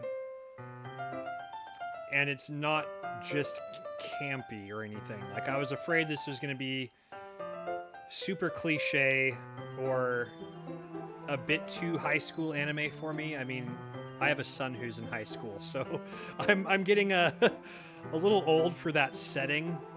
So I was a little worried about how much I'd get into it. So right now we are just before the performance. So yeah, this is the weekend before the performance, I think. It's already Sunday. I've been getting increasingly anxious about Yuri's upcoming visit. So I think I've done 3 poems. And so far, kind of just randomly picking words, like Yuri seemed to get really excited every time. Yeah, so it seems like I'm going her route. And so I've kind of jumped into those decisions too. I felt it was already pointing me towards her, so any of the decisions it's given me to, I've kind of picked going towards Yuri. So I've been getting increasingly anxious about Yuri's upcoming visit. I keep telling myself there's no reason to be nervous, but it doesn't help much. Oh, cool. That's good to hear from someone who's played through it already. Yuri is clearly an introvert and is also an intimate person in general. There's no doubt that she'll open up a little bit when it's just the two of us. Meanwhile, we've even been texting occasionally. She was extremely apprehensive at first, but it wasn't long before I was already learning more about her. But putting Yuri aside, I haven't heard a thing from Sayori since she left club early the other day. It's not like we text each other all the time or anything, but I've been worried about her in the back of my mind. Between what Sayori said and what Monica said, is it really okay for me to put Sayori's feelings aside when she might need me? I decide to visit Sayori before Yuri comes over. Rather than asking, I simply tell her I'm coming over, much like we've done in the past. Once I reach Sayori's door, I knock on the door before entering it myself. Again, we used to play so often we made it a habit of simply entering each other's houses like we were family. The house is quiet. Sayori isn't anywhere on the first floor, so I assume she's up in her room. It's already strange of her not to run down and greet me. I head up to her bedroom where I finally find her. Sayori? Hi, Sprites. I sit down in her room. Sayori forces a smile, but it's easy to tell that she's different. There's a minute of silence between us. You haven't come over like this in a long time, have you? I guess you're right. It has been a long time. Not much has really changed, has it? Sayori's room is as messy as it's always been. I like the cow plushie. I also recognize the same stuffed animals and wall decorations she's had for years now. If you came over more often, it wouldn't be such a mess. It's because I end up cleaning it for you. How come you suddenly wanted to come over today? Aren't you supposed to see Yuri today? Yeah, but wait, how did you know that? Sayori had already left by the time we decided that last meeting. Monica told me. It's only natural for her to keep me informed about the festival preparations, right? Ah, that's true. What about you? Aren't you going to be helping Monica today? Of course, but I'm just helping her online. We didn't plan to meet up or anything. Ah, so it's just me and Yuri then. Yep, there's more silence between us. Sayori stares in a random direction. Everything about her behavior is really uncharacteristic. I finally get to the point. I just wanted to see how you were doing, after you left on Friday. If something's wrong, you can't hide it from me. I know you too well, so... Sayori smiles, shaking her head. That's no good, Sprites. Why can't it just be like it's always been? This is all my fault. If I didn't get so weak and accidentally express my feelings, if I didn't make that stupid mistake, then you wouldn't have been worried about me at all. You wouldn't have come here. You wouldn't have even been thinking about me right now. But this is just my punishment, isn't it? Getting punished for being so selfish. I think that's why the world decided to have you come over today. It just wants to torture me. Sayori! I grab Sayori by the shoulders. What on earth are you saying? Are you listening to yourself right now? I know something happened to you. There's no other explanation for you to be like this, so tell me already. Until I know, I won't be able to stop thinking about it. Sayori gives me an empty smile. You really put me in a trap, Sprites, but you're wrong. Nothing happened to me. I've always been like this. You're just seeing it for the first time. Seeing what? What are you talking about, Sayori? You're really just going to make me say it, aren't you, Sprites? I guess I have no choice this time. Thing is, I've had really bad depression my whole life. Did you know that? Why do you think I'm late to school every day? Because most days I can't even find a reason to get out of bed. What reason is there to do anything when I fully know how worthless I am? Why go to school? Why eat? Why make friends? Why make other people put their energy and caring to waste by having them spend it on me? That's what it feels like, and that's why I just want to make everyone happy, without worrying about me. I'm in shock. I can't even figure out how to respond. How is it possible that Sayori kept this from me the entire time that I've known her? Does she really want so badly for me to just not think about her? Why, Sayori? Why is it that you've never told me about this? It almost feels like I've been betrayed as your close friend, because if I knew, I would have done everything I could to support you. Even if there's only so much that I could do, I would have tried a little bit harder to make every day a little better for you. That's why I'm your friend. All you had to do was tell me. You don't understand at all, Sprites. Why do you think I didn't tell you? Because if I told you, then you would have to waste effort caring about me instead of doing important things. I don't want to be cared about. It's bittersweet when people try to care about me. It feels nice sometimes, but it also feels like a bat being swung against my head. That's why I wanted so badly for you to make friends with everyone else. Helping everyone be happy together is the best thing for me. But then I discovered something else too. Seeing you make friends and get closer with everyone in the club feels like a spear going through my heart, so that's why. That's why I decided the world just wants to torture me. Every path leads to nothing but hurt. You're right that I don't understand. I don't understand your feelings at all, Sayori, but I don't need to understand. Whatever it takes for me to help you stop hurting, that's what I'll do. No, Sprites, there's nothing. Nothing at all. The only thing that could have helped is if everything could be like it always was. But I was selfish. I finally showed you what a horrible person I am. Tears streaked down Sayori's face. I made you join the literature club because I was selfish, and I was punished by my heart hurting in a way that I couldn't understand. And now you came here and I made you hurt too. Just weak and selfish, that's all I am. And that's why I'm going to accept these punishments. Because I deserve every last one. Without thinking, I once again grab Sayori's shoulders. This time I pull her into a tight embrace. Sprites, Sayori, I don't care if you feel selfish. I'm really happy that you convinced me to join the club. Seeing you every day makes it worthwhile enough. If I make friends with everyone else, then that's just a bonus. But please never underestimate how much I care about you. I wouldn't have it any other way. Sprites. Sayori isn't hugging me back. Despite my arms being wrapped around her, Sayori's arms remain at her sides. She starts sobbing next to my ear. Don't do this to me. Please don't do this. Sprites, Sayori barely manages to speak between her sobs. I don't know if I'm doing the right thing. But all I want is for her to know that I care. If you have it in yourself to call yourself selfish, then you have to let me be selfish too. No matter what it takes, I'll figure out what needs to change. I'll make these feelings go away, and if there's anything you need me to do, then you better tell me. I'll get mad if you don't. I don't know. I don't know. Gently, Sayori finally puts her arms around me in return. I don't know anything. It's all really scary. I don't understand any of my feelings. Sprites? The only time I'm not feeling nothing is when I'm in pain. The only time I'm not feeling nothing is when I'm feeling pain. But your hugs are so warm, and that's really scary too. Sayori lets me go. As she does so, I let her go as well. The festival is tomorrow. Yeah. It's gonna be fun, right? Yeah. How would you like for me to spend it all with you? It's what I want, I promise. I think that would be nice then. Yeah. Sayori wipes her eyes. If I could spend the whole day here, I would. Of all days, this has to be the one where I have other plans. Maybe I should cancel. No, don't. Please don't. If you did that, then I really wouldn't forgive you. But it's almost time for Yuri to meet me at my house. At the very least, do you want to come along and help out? It would be fun. To my surprise, Sayori shakes her head. I'm sorry. I don't know if that would be very good for me today. You understand, right? It's kind of hard for me to fully understand, but I'm trying my hardest. It's okay. Don't worry too much about it. I'll see you tomorrow, okay? Alright. I look forward to it. Say goodbye to Sayori and exit her house. On the way home, I find myself still feeling uneasy. But it's hard for me to keep thinking about it when Yuri is about to come over, too. I think Sayori is right. I shouldn't be worrying too much, and we're definitely going to have a great time tomorrow. I should just focus on what's ahead of me. As I approach my house, I see something that makes me feel a moment of panic. Yuri? Thank goodness. You're a little early. Yeah. No, that was written in a very realistic way, I think.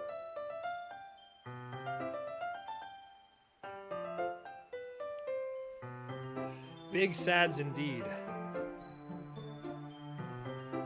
Oh, life's complicated. And so far, man, this is far better writing than I was expecting. Sorry I wasn't home yet. Were you waiting for a long time? No, I just got here. I started to get really nervous when nobody answered the doorbell. Always could have texted me. If I had known, I would have reassured you and hurried more on my way home. I suppose that's true. Yeah, I'm looking forward to it. I'm enjoying it so far for sure. I didn't think of that for some reason. It should be common sense to do that, but I decided to ignore it. Anyway, let's go inside. I see you brought a lot of stuff with you. That's right. And did you manage to find everything I asked you to buy as well? Yeah, pretty much. At least I hope I got everything right. I'm sure it'll be fine. I take Yuri to my room. The first thing she does is glance around curiously, which makes me feel anxious. It's so clean. I cleaned it before you came over, so that's very considerate of you to do. No, I'd be really embarrassed for my room to be a mess while you were here. Well, I do enjoy cleaning. I would have gladly helped you clean. That would have been even more embarrassing. Wait, don't look in there. I snatch Yuri's wrist, which is in the process of opening a desk drawer of mine. I'm sorry. I wasn't thinking for some reason. I was just spacing out. It's fine, it's fine. I let go of Yuri's wrist. She puts both of her hands firmly in her lap, as if making sure she's keeping track of them. So, should we get started? Yes. I have a few things planned that you can help with. Decorations and other atmospheric enhancements. Atmospheric enhancements? You know, mood lighting, aromatherapy candles. Oh, wow. I didn't know you planned on taking it that far. Of course. I want to help take our guests to a faraway place. Although many will stop by just out of curiosity, and for cupcakes, I guess. I think our minds are supposed to fill in the blanks there. That could be anything in that drawer. I'm determined to provide an experience that will leave them wanting more. That's great. It's easy to forget that you're a pretty intense person. Intense? I guess that's the best way to put it. Is that a bad thing? No, not at all. It's something that I like about you, actually. Is that so? That makes me feel relieved. And kind of happy. So I don't want to know any more information about this, but in the other storylines, do they try to get into his drawer as well? Or is that just a Yuri thing? Yeah, no need to be anxious. You can relax a little. Relax. I brought some things for relaxation. I was going to use them during the poetry event. Oh yeah, like what? Let's see. Yuri rummages through her bag. She pulls out a few candles and wooden cylinder-shaped object. I did some shopping on the way here, so I happen to have these in my bag. My theory is that it's Tensei.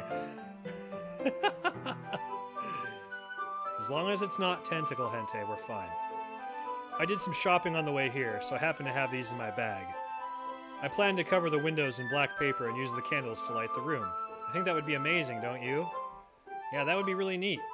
What's that wooden thing, though? Oh, this? It's a diffuser for essential oils. How familiar are you with aromatherapy? Not familiar at all.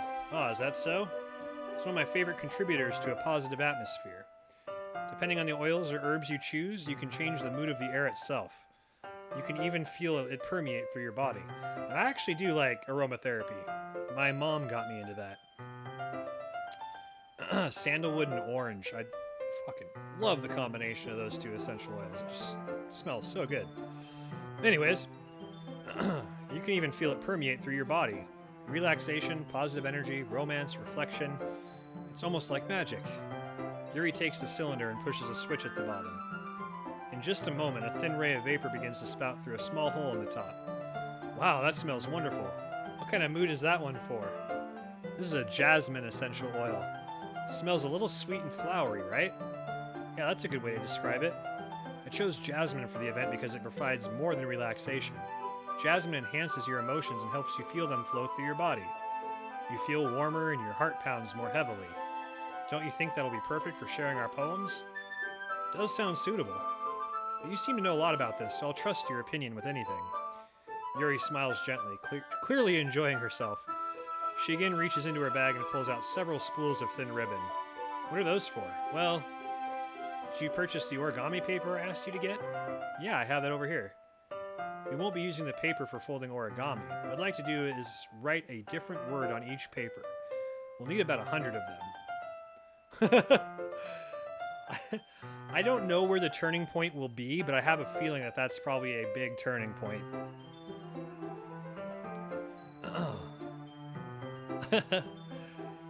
And at this point, I'm not 100% certain on that, because I think that might be also something that changes based on who you pick, or what route you're on, or maybe I don't know. I have no idea, but I hope it goes well. Especially with some solid aromatherapy, how could it go wrong? Oh yeah, what will those be used for? Well, I'm going to cut pieces of ribbon to hang from the doorway of the classroom. We can fasten the paper onto the ribbons to create a doorway curtain. Wouldn't that be beautiful? It would also catch the eye of those passing by the room. It may attract some to peek inside. That's really creative. I had no idea you'd be so good at this, Yuri. Maybe I got trolled. Well, we'll find out. Is that so? Well, I suppose I do get a little intense, as you'd put it. Uh-huh. Yuri giggles with red cheeks. Is it just me, or is she more relaxed when it's just the two of us? Or maybe it's the excitement she feels from sharing something that she enjoys. Here's a marker, Sprites. You can write any characters you want. I'll help you once I finish cutting the ribbons. Oh, alright. Sitting on the floor together, the two of us get to work. I carefully draw a different character on each paper, doing my best to manage my bad handwriting. Yuri unravels a long strand of red ribbon to her desired length. Then, she reaches into her bag once more and pulls out a pocket knife. Eh? The knife is strangely beautiful. The silver handle has an intricate pattern of waves etched into it. The blade itself is gently tinted blue. Well, I would say, that they're all, so far, they seem to be pretty well written. They aren't falling into... I don't watch a ton of anime or anything, but I'm aware of a lot of tropes. Especially, I feel like a lot of high school anime type stuff turns me off, number one, because I'm approaching 40. Not that there's anything wrong with older people enjoying it, but the themes generally I don't find myself getting into. But sometimes the tropes can be a bit much. Oh. What the hell are you doing here? I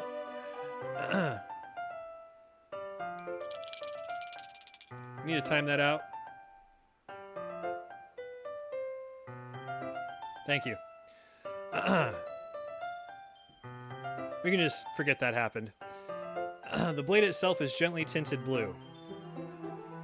That's no ordinary pocket knife. No, I guess so to answer your question there. Sorry about that. Yeah, to directly answer that, I think it's kind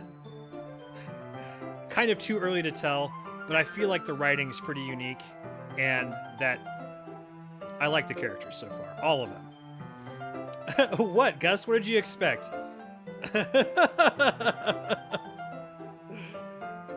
Well, I've been waiting for that for so long, for him to come in and say something nasty. I had the bell right here, and it's going to be hard to see it, but it says Ladies' Night. So this bell has been sitting on my desk for months, waiting for him to come in here with some sort of nasty comment. It has not been used until now.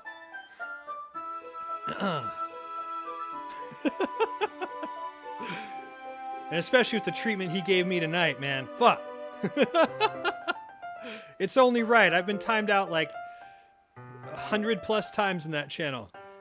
Most of the times it's just me saying Fallout Boy.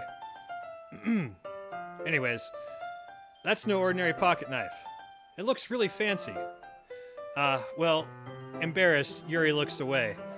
What is it? You're gonna think it's weird. Yuri, whatever it is, I have no reason to judge. To each their own, you know? If you promise you won't be weirded out, yeah, I promise. Alright. Thing is, I'm kind of into knives. They're just so pretty. I can't help it. Okay. Alright, Duck. I think you asked me these questions like right at the right time here. Things are starting to get a little weird. I don't know what it is. The combination of craftsmanship and the feeling of danger, maybe? What am I saying? Please don't think I'm weird for this. You're laughing at me. No, I'm not laughing at you. It's just funny how nervous you got about sharing. It's, well, an interesting thing to be into, I guess. But it kind of suits you. Yeah, I mean, it's kind of intense. Besides, it's a really cool looking knife. I can't deny that. It is, isn't it? Yuri relaxes her expression once again. Would you like to hold it? Sure, I'll check it out. Yuri carefully hands me the knife, with the handle facing me. I take it and turn it around in my hands. It feels heavy and extremely solid. Where do you even get a knife like this? Curious of its sharpness, I feel the point of the knife with my index finger. Ow! Sprites! Why did you do that? I didn't expect it to be that sharp. I barely touched it at all. It's my fault. I should have warned you. The knife is extremely sharp. It can cut through skin like it's paper. Oh! Small drop of blood trickles down the side of my finger. Yuri takes my hand and gives the wound a closer look. Ah! She stares at it and noticeably fidgets. If you're squeamish, I'll go wash it off now. Ah! Without warning, Yuri puts my finger in her mouth and licks the wound. I feel her tongue curl around my finger. Startled, I instinctively pull my hand back. Please forgive me. I wasn't thinking. Yuri lowers her head, her face burning up. Jesus Christ. Yuri, that's the most embarrassing thing I've ever done. How could I do something like that? You know, Yuri, that's lewd. I'm sorry. Sure, it was a little weird and it took me by surprise, but I guess she was just trying to help, right? Yuri, I think you're overreacting a little. She doesn't lift her head. What if she doesn't recover from this for the rest of the afternoon? Alright, you know what? This might be a stupid thing to do, but I do it anyway. I take Yuri's hand and lick her index finger in return. Sprites! Did you really just do that? Now we're even. Yuri just looks at me like I did something wrong. I knew that would be a bad idea. Okay, for all of the literary types chilling in chat, all of the literary types in chat, I would hope you'd be a little bit more open-minded about a visual novel. This has good writing. So does this. But this has good writing. And I've seen this on your PlayStation Home menu, Mr. Timed Out, and I suggest you play it. I knew that would be a bad idea. If not for the sweet aroma of the jasmine oil, the air would be extremely heavy right now. You're so weird, sprites. Yuri giggles shyly. Yuri calling me weird? I have no response to that. Where do you keep your bandages? I don't think I need one, actually. It was a tiny cut. Look, it already stopped bleeding. It's because of her vampire saliva that coagulates blood faster? I don't know. There's got to be some sort of explanation for that. I see. That's relieving. The tension is quickly lifted. We each resume our respective activities. I watch Yuri's knife cut through the ribbon like it's nothing but air. Meanwhile, I continue to make progress in the paper. After we finish attaching the paper to the ribbons, we lay them all out side by side. It looks better than I expected and will be very effective as a door curtain. It looks great. Good thinking coming up with this, Yuri. Ah, thanks. It's just something I saw online, really. Are you ready to move on to the next task? Yeah, let's do it. What do you have in mind? I'd like to create a banner. That's why I asked you to buy the paint tablets. Ah, that's right. One of the items Yuri had asked me to buy was a kit of watercolor paint tablets. You need about 6 cups of water to put each of the tablets in. Do you mind fetching those for us? Of course not. 6 cups of water. I'll be right back in a minute. Is she going to go into his drawer? Thank you very much. Oh, and just a little bit of water is okay. If you fill the cups too much, it'll be too diluted. Taking Yuri's advice, I decided to use small plastic bathroom cups rather than full-size glasses. Put them on a plate to catch any paint that drips, and bring it back to my room.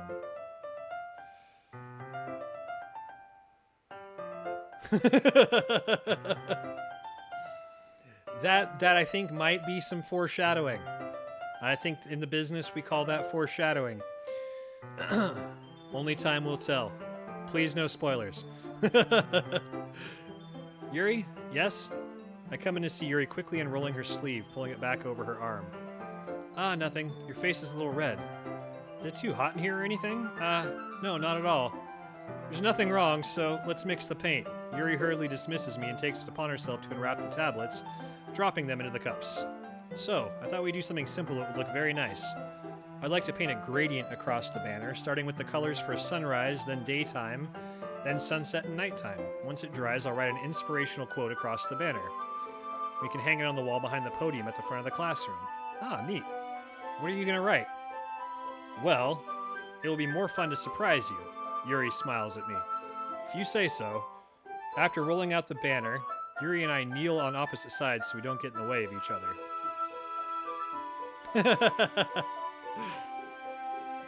Well, it's much appreciated. That would be a pretty instantaneous ban. Even though I don't have the tag no spoilers, I assume that's a given when it comes to visual novels. So I appreciate it. After rolling out the banner, Yuri and I kneel on opposite sides so we don't get in the way of each other. Yuri uses a brush and adds a few dots of different colors across the banner to serve as a color guide when we paint. This kind of reminds me of elementary school. Painting on a banner with watercolors feels a lot like the art class projects we had back then. It's relaxing. Ah, I'm sorry if this feels too childish. No, I didn't mean that at all. It's kind of fun, you know? Yeah, it is fun. Glad you feel that way too. Yuri stops painting for a moment, thinking to herself, for me, I don't need to go out and do crazy things to have fun. In fact, I usually don't even want to. I just like when I can spend time with one other person. Even if it's something simple, like reading. It doesn't even matter if we don't talk much. Just having a friend next to me makes things feel a little bit nicer. I think that's all it takes for me to be happy. Is that so? Even if Yuri and I are quite different, I can understand where she's coming from. I feel that way about things like anime and games, where simply sharing the experience with someone can make me happy. I think I feel the same way. Yuri smiles gently. I knew you'd understand. Yuri leans over the banner to grab an unused paintbrush, but I move at the same time, causing my head to bump into hers. Okay, that's a little tropey. Yeah, sorry. Yuri reels back, and I quickly lift my hand in surprise. Are you hurt?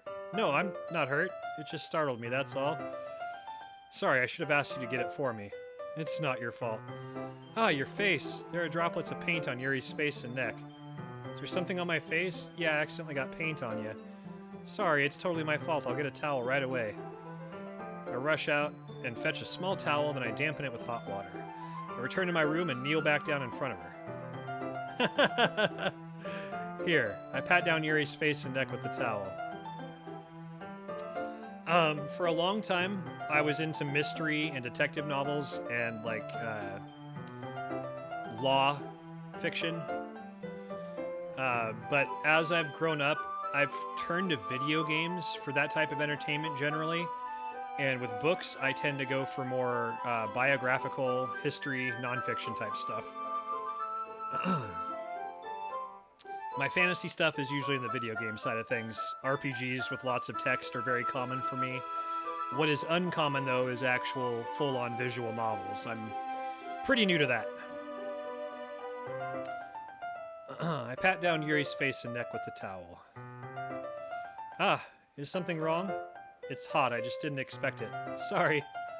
I didn't want to use cold water. Having finished, I start to retract my hand, but Yuri suddenly holds my wrist. Wait. Just for a little longer. It feels really nice. Getting a little steamy in here. Keep my hand still against Yuri's neck. She looks into my eyes. It's an intense expression that I recognize from when she reads her books. It's almost as if she's lost in a daze, enveloped by her own thoughts.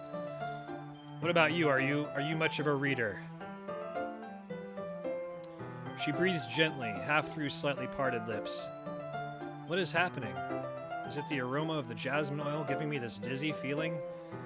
Yuri's gentle fingers wrapped around my wrist, sending a tingling sensation through my arm. And suddenly, her face seems to be so much closer to mine than it was just a moment ago. Yuri slowly pulls away. Sorry, I've been feeling a little lightheaded today. Nice, that's a cool combo. We definitely line up on the mystery. And I've definitely read manga that I like, too. It's been quite a while, but I'd say in my early 20s I was reading a lot of, maybe not a lot, but a decent amount of manga. And it's been a long time since I've done so. Preferring a little bit to watch anime. But I also understand that the manga can be so much deeper than the anime, just like novels are usually deeper than the movies that are based on the novels. I've been feeling a little lightheaded today. I didn't mean to space out. It's fine.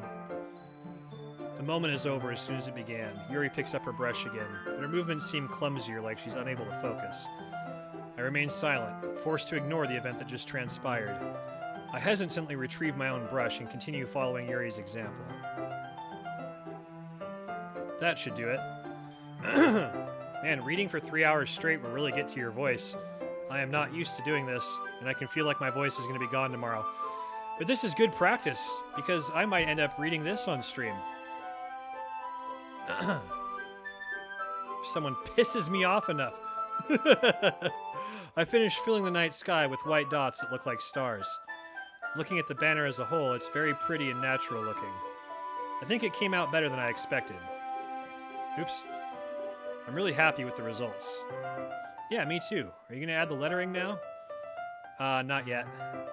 It needs to dry first. That's true, but won't it take a while? You sound like my nephew. My nephew's all about that. He catches up on he does the manga first, and then yeah, he just waits until the manga or the anime has a lot of episodes to catch up on, then he'll binge them. Yeah, he has got a wall full of manga. Just like this wall of red behind me is all Nintendo Switch stuff. It's that, but with manga. Well, perhaps it would be best to leave it here, then have you bring it in the morning. I can do the lettering in the classroom before the event starts. Is that okay? It's totally fine. Wonderful. In that case, I don't think there's anything more for us to do here. Phew. You say that like you're glad it's over. Was I wrong to assume that you're at least enjoying yourself a little bit? Oh, no, it's not that. I'm just glad that we managed to get everything done. I see. I am too. I was a little concerned about time. I need to start making dinner soon. Ah, so you don't have any time left. I was secretly hoping we would have extra time after finishing the work. Well, Yuri thinks to herself, I think it would be too irresponsible of me to wait much longer. I'm sorry. I was hoping there'd be more time as well. It's probably my fault. Sorry for being such a slow worker. Oh, the Japanese is coming through. It's not your fault at all. And the important thing is that we got everything done, right? Yeah, so I shouldn't be disappointed or anything. Gathering all her things, Yuri seems to look a little downcast. I understand why. It sounded like she rarely gets the opportunity to spend time with friends in a relaxed environment. But that doesn't mean this is the last time it can happen. Once Yuri packs up, I walk her out the front door. Thank you very much for having me today. No problem, I'm glad I was able to help. Just let me know if there's anything else you need me to bring tomorrow. I will. Well then, Yuri fidgets. I guess I'll see you tomorrow. Wait, I kind of say that without thinking. About today. It's fine that we didn't have as much time as we wanted, because we can do this again. Ooh, smooth. That was smooth. Whenever you want. You can come over, or we can go out somewhere. Ah, I forgot you don't like going out much. As I stumble over my words, Yuri simply smiles bashfully. Anyway, you know what I'm trying to say, so you're very thoughtful, Sprites. Yuri takes a step closer to me, then briefly squeezes my hand. I kind of like that about you. Well, how am I supposed to respond to that? But I didn't even get a chance to as Yuri suddenly pulls back. Sayori? Eh? Ah, hi, Sprites. Sayori, just now we weren't... It's okay, Sprites. I just stopped by to say hi. Well, it's nice to see you. I'm sorry, but I'm already on my way to leave. Oh, just butting in there, Sayori, huh? Oh, really? That's too bad. I'm sorry. We'll all be together at the festival tomorrow, so that's fine, right? Of course. Sayori beams. Yeah, so I'll see you tomorrow. Clearly embarrassed, Yuri hurries off. Sayori waves goodbye after her. Sayori! I thought you didn't want to come over today. Well, I tried staying in my room, but my imagination was being really mean to me, so I had to come here and see it for myself. See what? What are you talking about? You know, how much fun you were having with Yuri, and how close you got to her. It makes me really happy that you've made such good friends. It's all that matters to me. Tears start to fall down Sayori's face. That's all that matters to me. Why am I feeling this way, Sprites? It's supposed to be happy for you. Why does it feel like my heart is splitting in half? It hurts so much. Everything hurts so much. It would be so much better if I could just disappear. Sayori, don't say that. It's true, Sprites. If I wasn't here, then you wouldn't have to waste your sympathy on me. You wouldn't have to put up with me being selfish. Monica was right. I should just... Monica? Monica was right about what? Sayori, what I said before is true. I'm not going to let this continue. Caring about you like this isn't the burden your mind is making it out to be. It's something that makes me happy. It's something I wouldn't trade for anything else. So even if it takes an entire lifetime, I'm going to be by your side until you don't feel any more pain. But... Sayori looks away. I put a hand on her shoulder to reassure her. I'm scared, Sprites. I'm really scared. What are you scared of, Sayori? I'm scared that I might like you more than you like me. Sayori? It's true, isn't it? I was weak and started to like you too much. I did this to myself. Sprites, I like you so much that I want to die. Holy shit. That's how I feel. And that's enough, Sayori. I don't want you to hurt anymore. I slide my hand down Sayori's arm and squeeze her hand on my own. Do you remember how I said I always knew what's best for you? Do you still believe me? Wordlessly, Sayori nods. Even if you don't understand all of your own feelings, I know what you need the most right now. And that's what I'm gonna give you. Oh my god!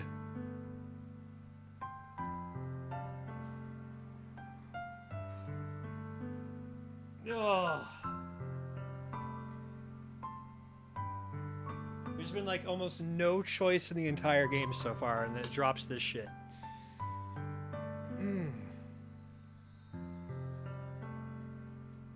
You gonna break a poor girl's heart?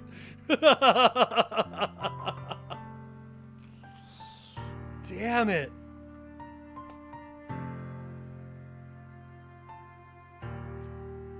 Well, this is already brutal, man. It's only been 3 hours. Why do I care so much? Ah.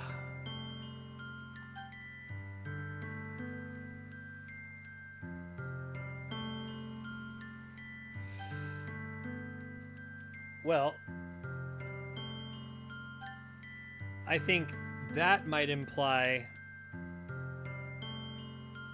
that Sprites, the character I'm role-playing in here, and so happens to be my channel name, I think with everything that the internal monologue has spoken so far, that this isn't necessarily true, and that might be a lie.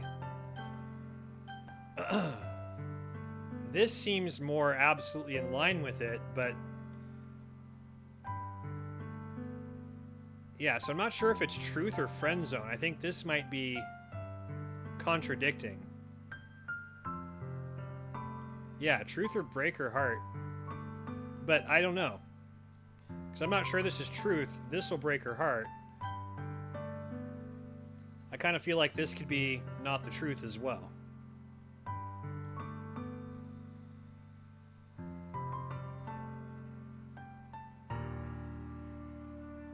Ugh.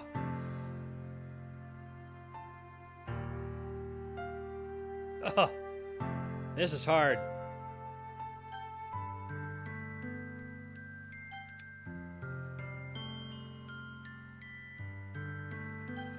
If I do this too, that's gonna break the heart of the girl who collects knives. So I've got that to think about as well, right?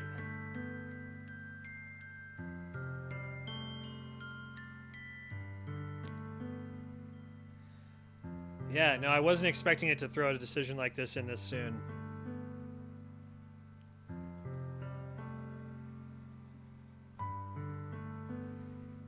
Well, 3 hours in, and I've already made the decision that I'm going to replay this over and over. Probably not on stream, but I am curious about the other paths this takes. So I think this time I am going to commit to the Yuri storyline, which is I think what this will do.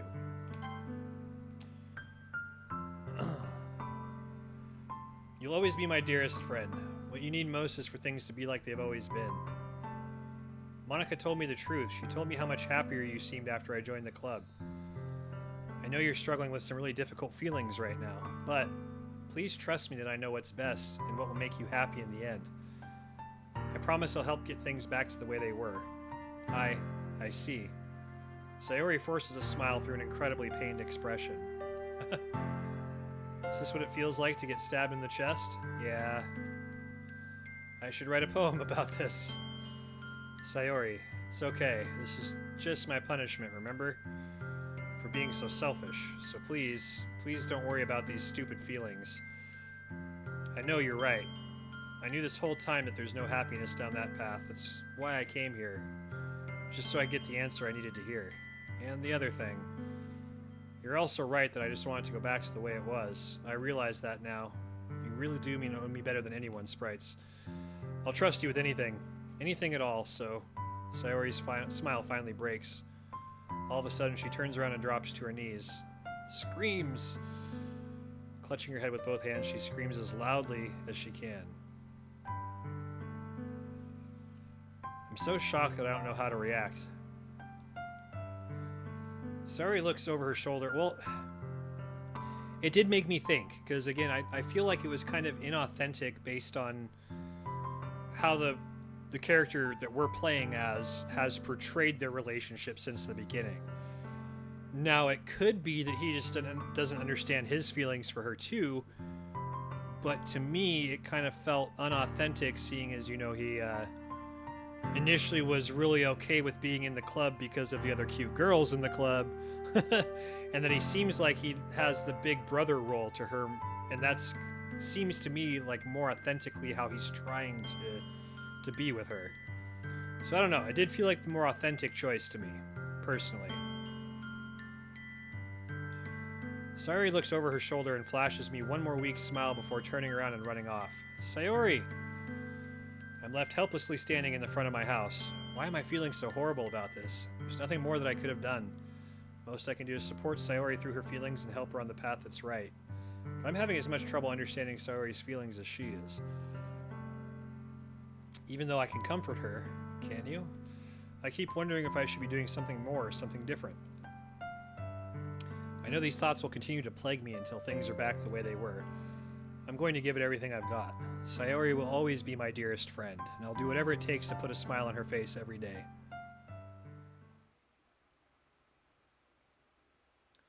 It's the day of the festival. Of all days, I expected this to be the one where I'd be walking to school with Sayori. But Sayori isn't answering her phone. I considered going to her house to wake her up, decided that that's a little too much. Meanwhile, the preparations for the event should be nearly complete. The banner Yuri and I painted is dry, and I gently rolled it up to the take with me. She sent me a pleasant text reminding me not to forget anything, and I reassured her. Funnily enough, I probably feel the same way as Natsuki about the event. I'm more excited for it to be over so I can spend time with Sayori and Yuri at the festival. But knowing Monica, I'm sure the event will be great too. All right. Well, it is 1 o'clock in the morning my time, and technically it's actually my birthday. From midnight on, it is my birthday. So yay, happy birthday me. But I need to get to sleep because I have some big birthday plans. This sucked me in far more than I thought it was going to. Thank you. And yeah, I'm going to commit right now to finishing one storyline on stream. So that is definitely going to happen. So let's go ahead and save. 1 a.m. And yeah, that's when am I going to continue this? Or when do I have plans? Sorry. I will. Yeah. Okay. I'm sure you're talking about when I'm going to finish it. I will continue this tomorrow evening, probably around. Okay, because I know my son works tomorrow, and I've got to take him to work. So, what would that be? I'm going to say 5 p.m. Pacific time. So that's my best guess when I'll be back on. Sometimes I can't be perfectly reliable. I do have a lot of things going on. And tomorrow is my birthday, but I've got to be home just kind of chilling at that time anyways. So, all right, we're going to do a quick raid. I think I've got enough people hanging here. Maybe not. Maybe that dropped down just now. Cool. I appreciate the follow.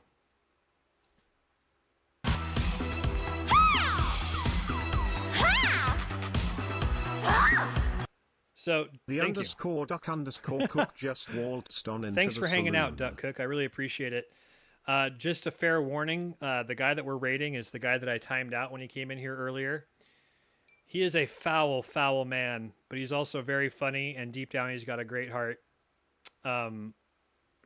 But, yeah, prepare for some potential vulgarity and insanity. He's much more high energy than I've ever been.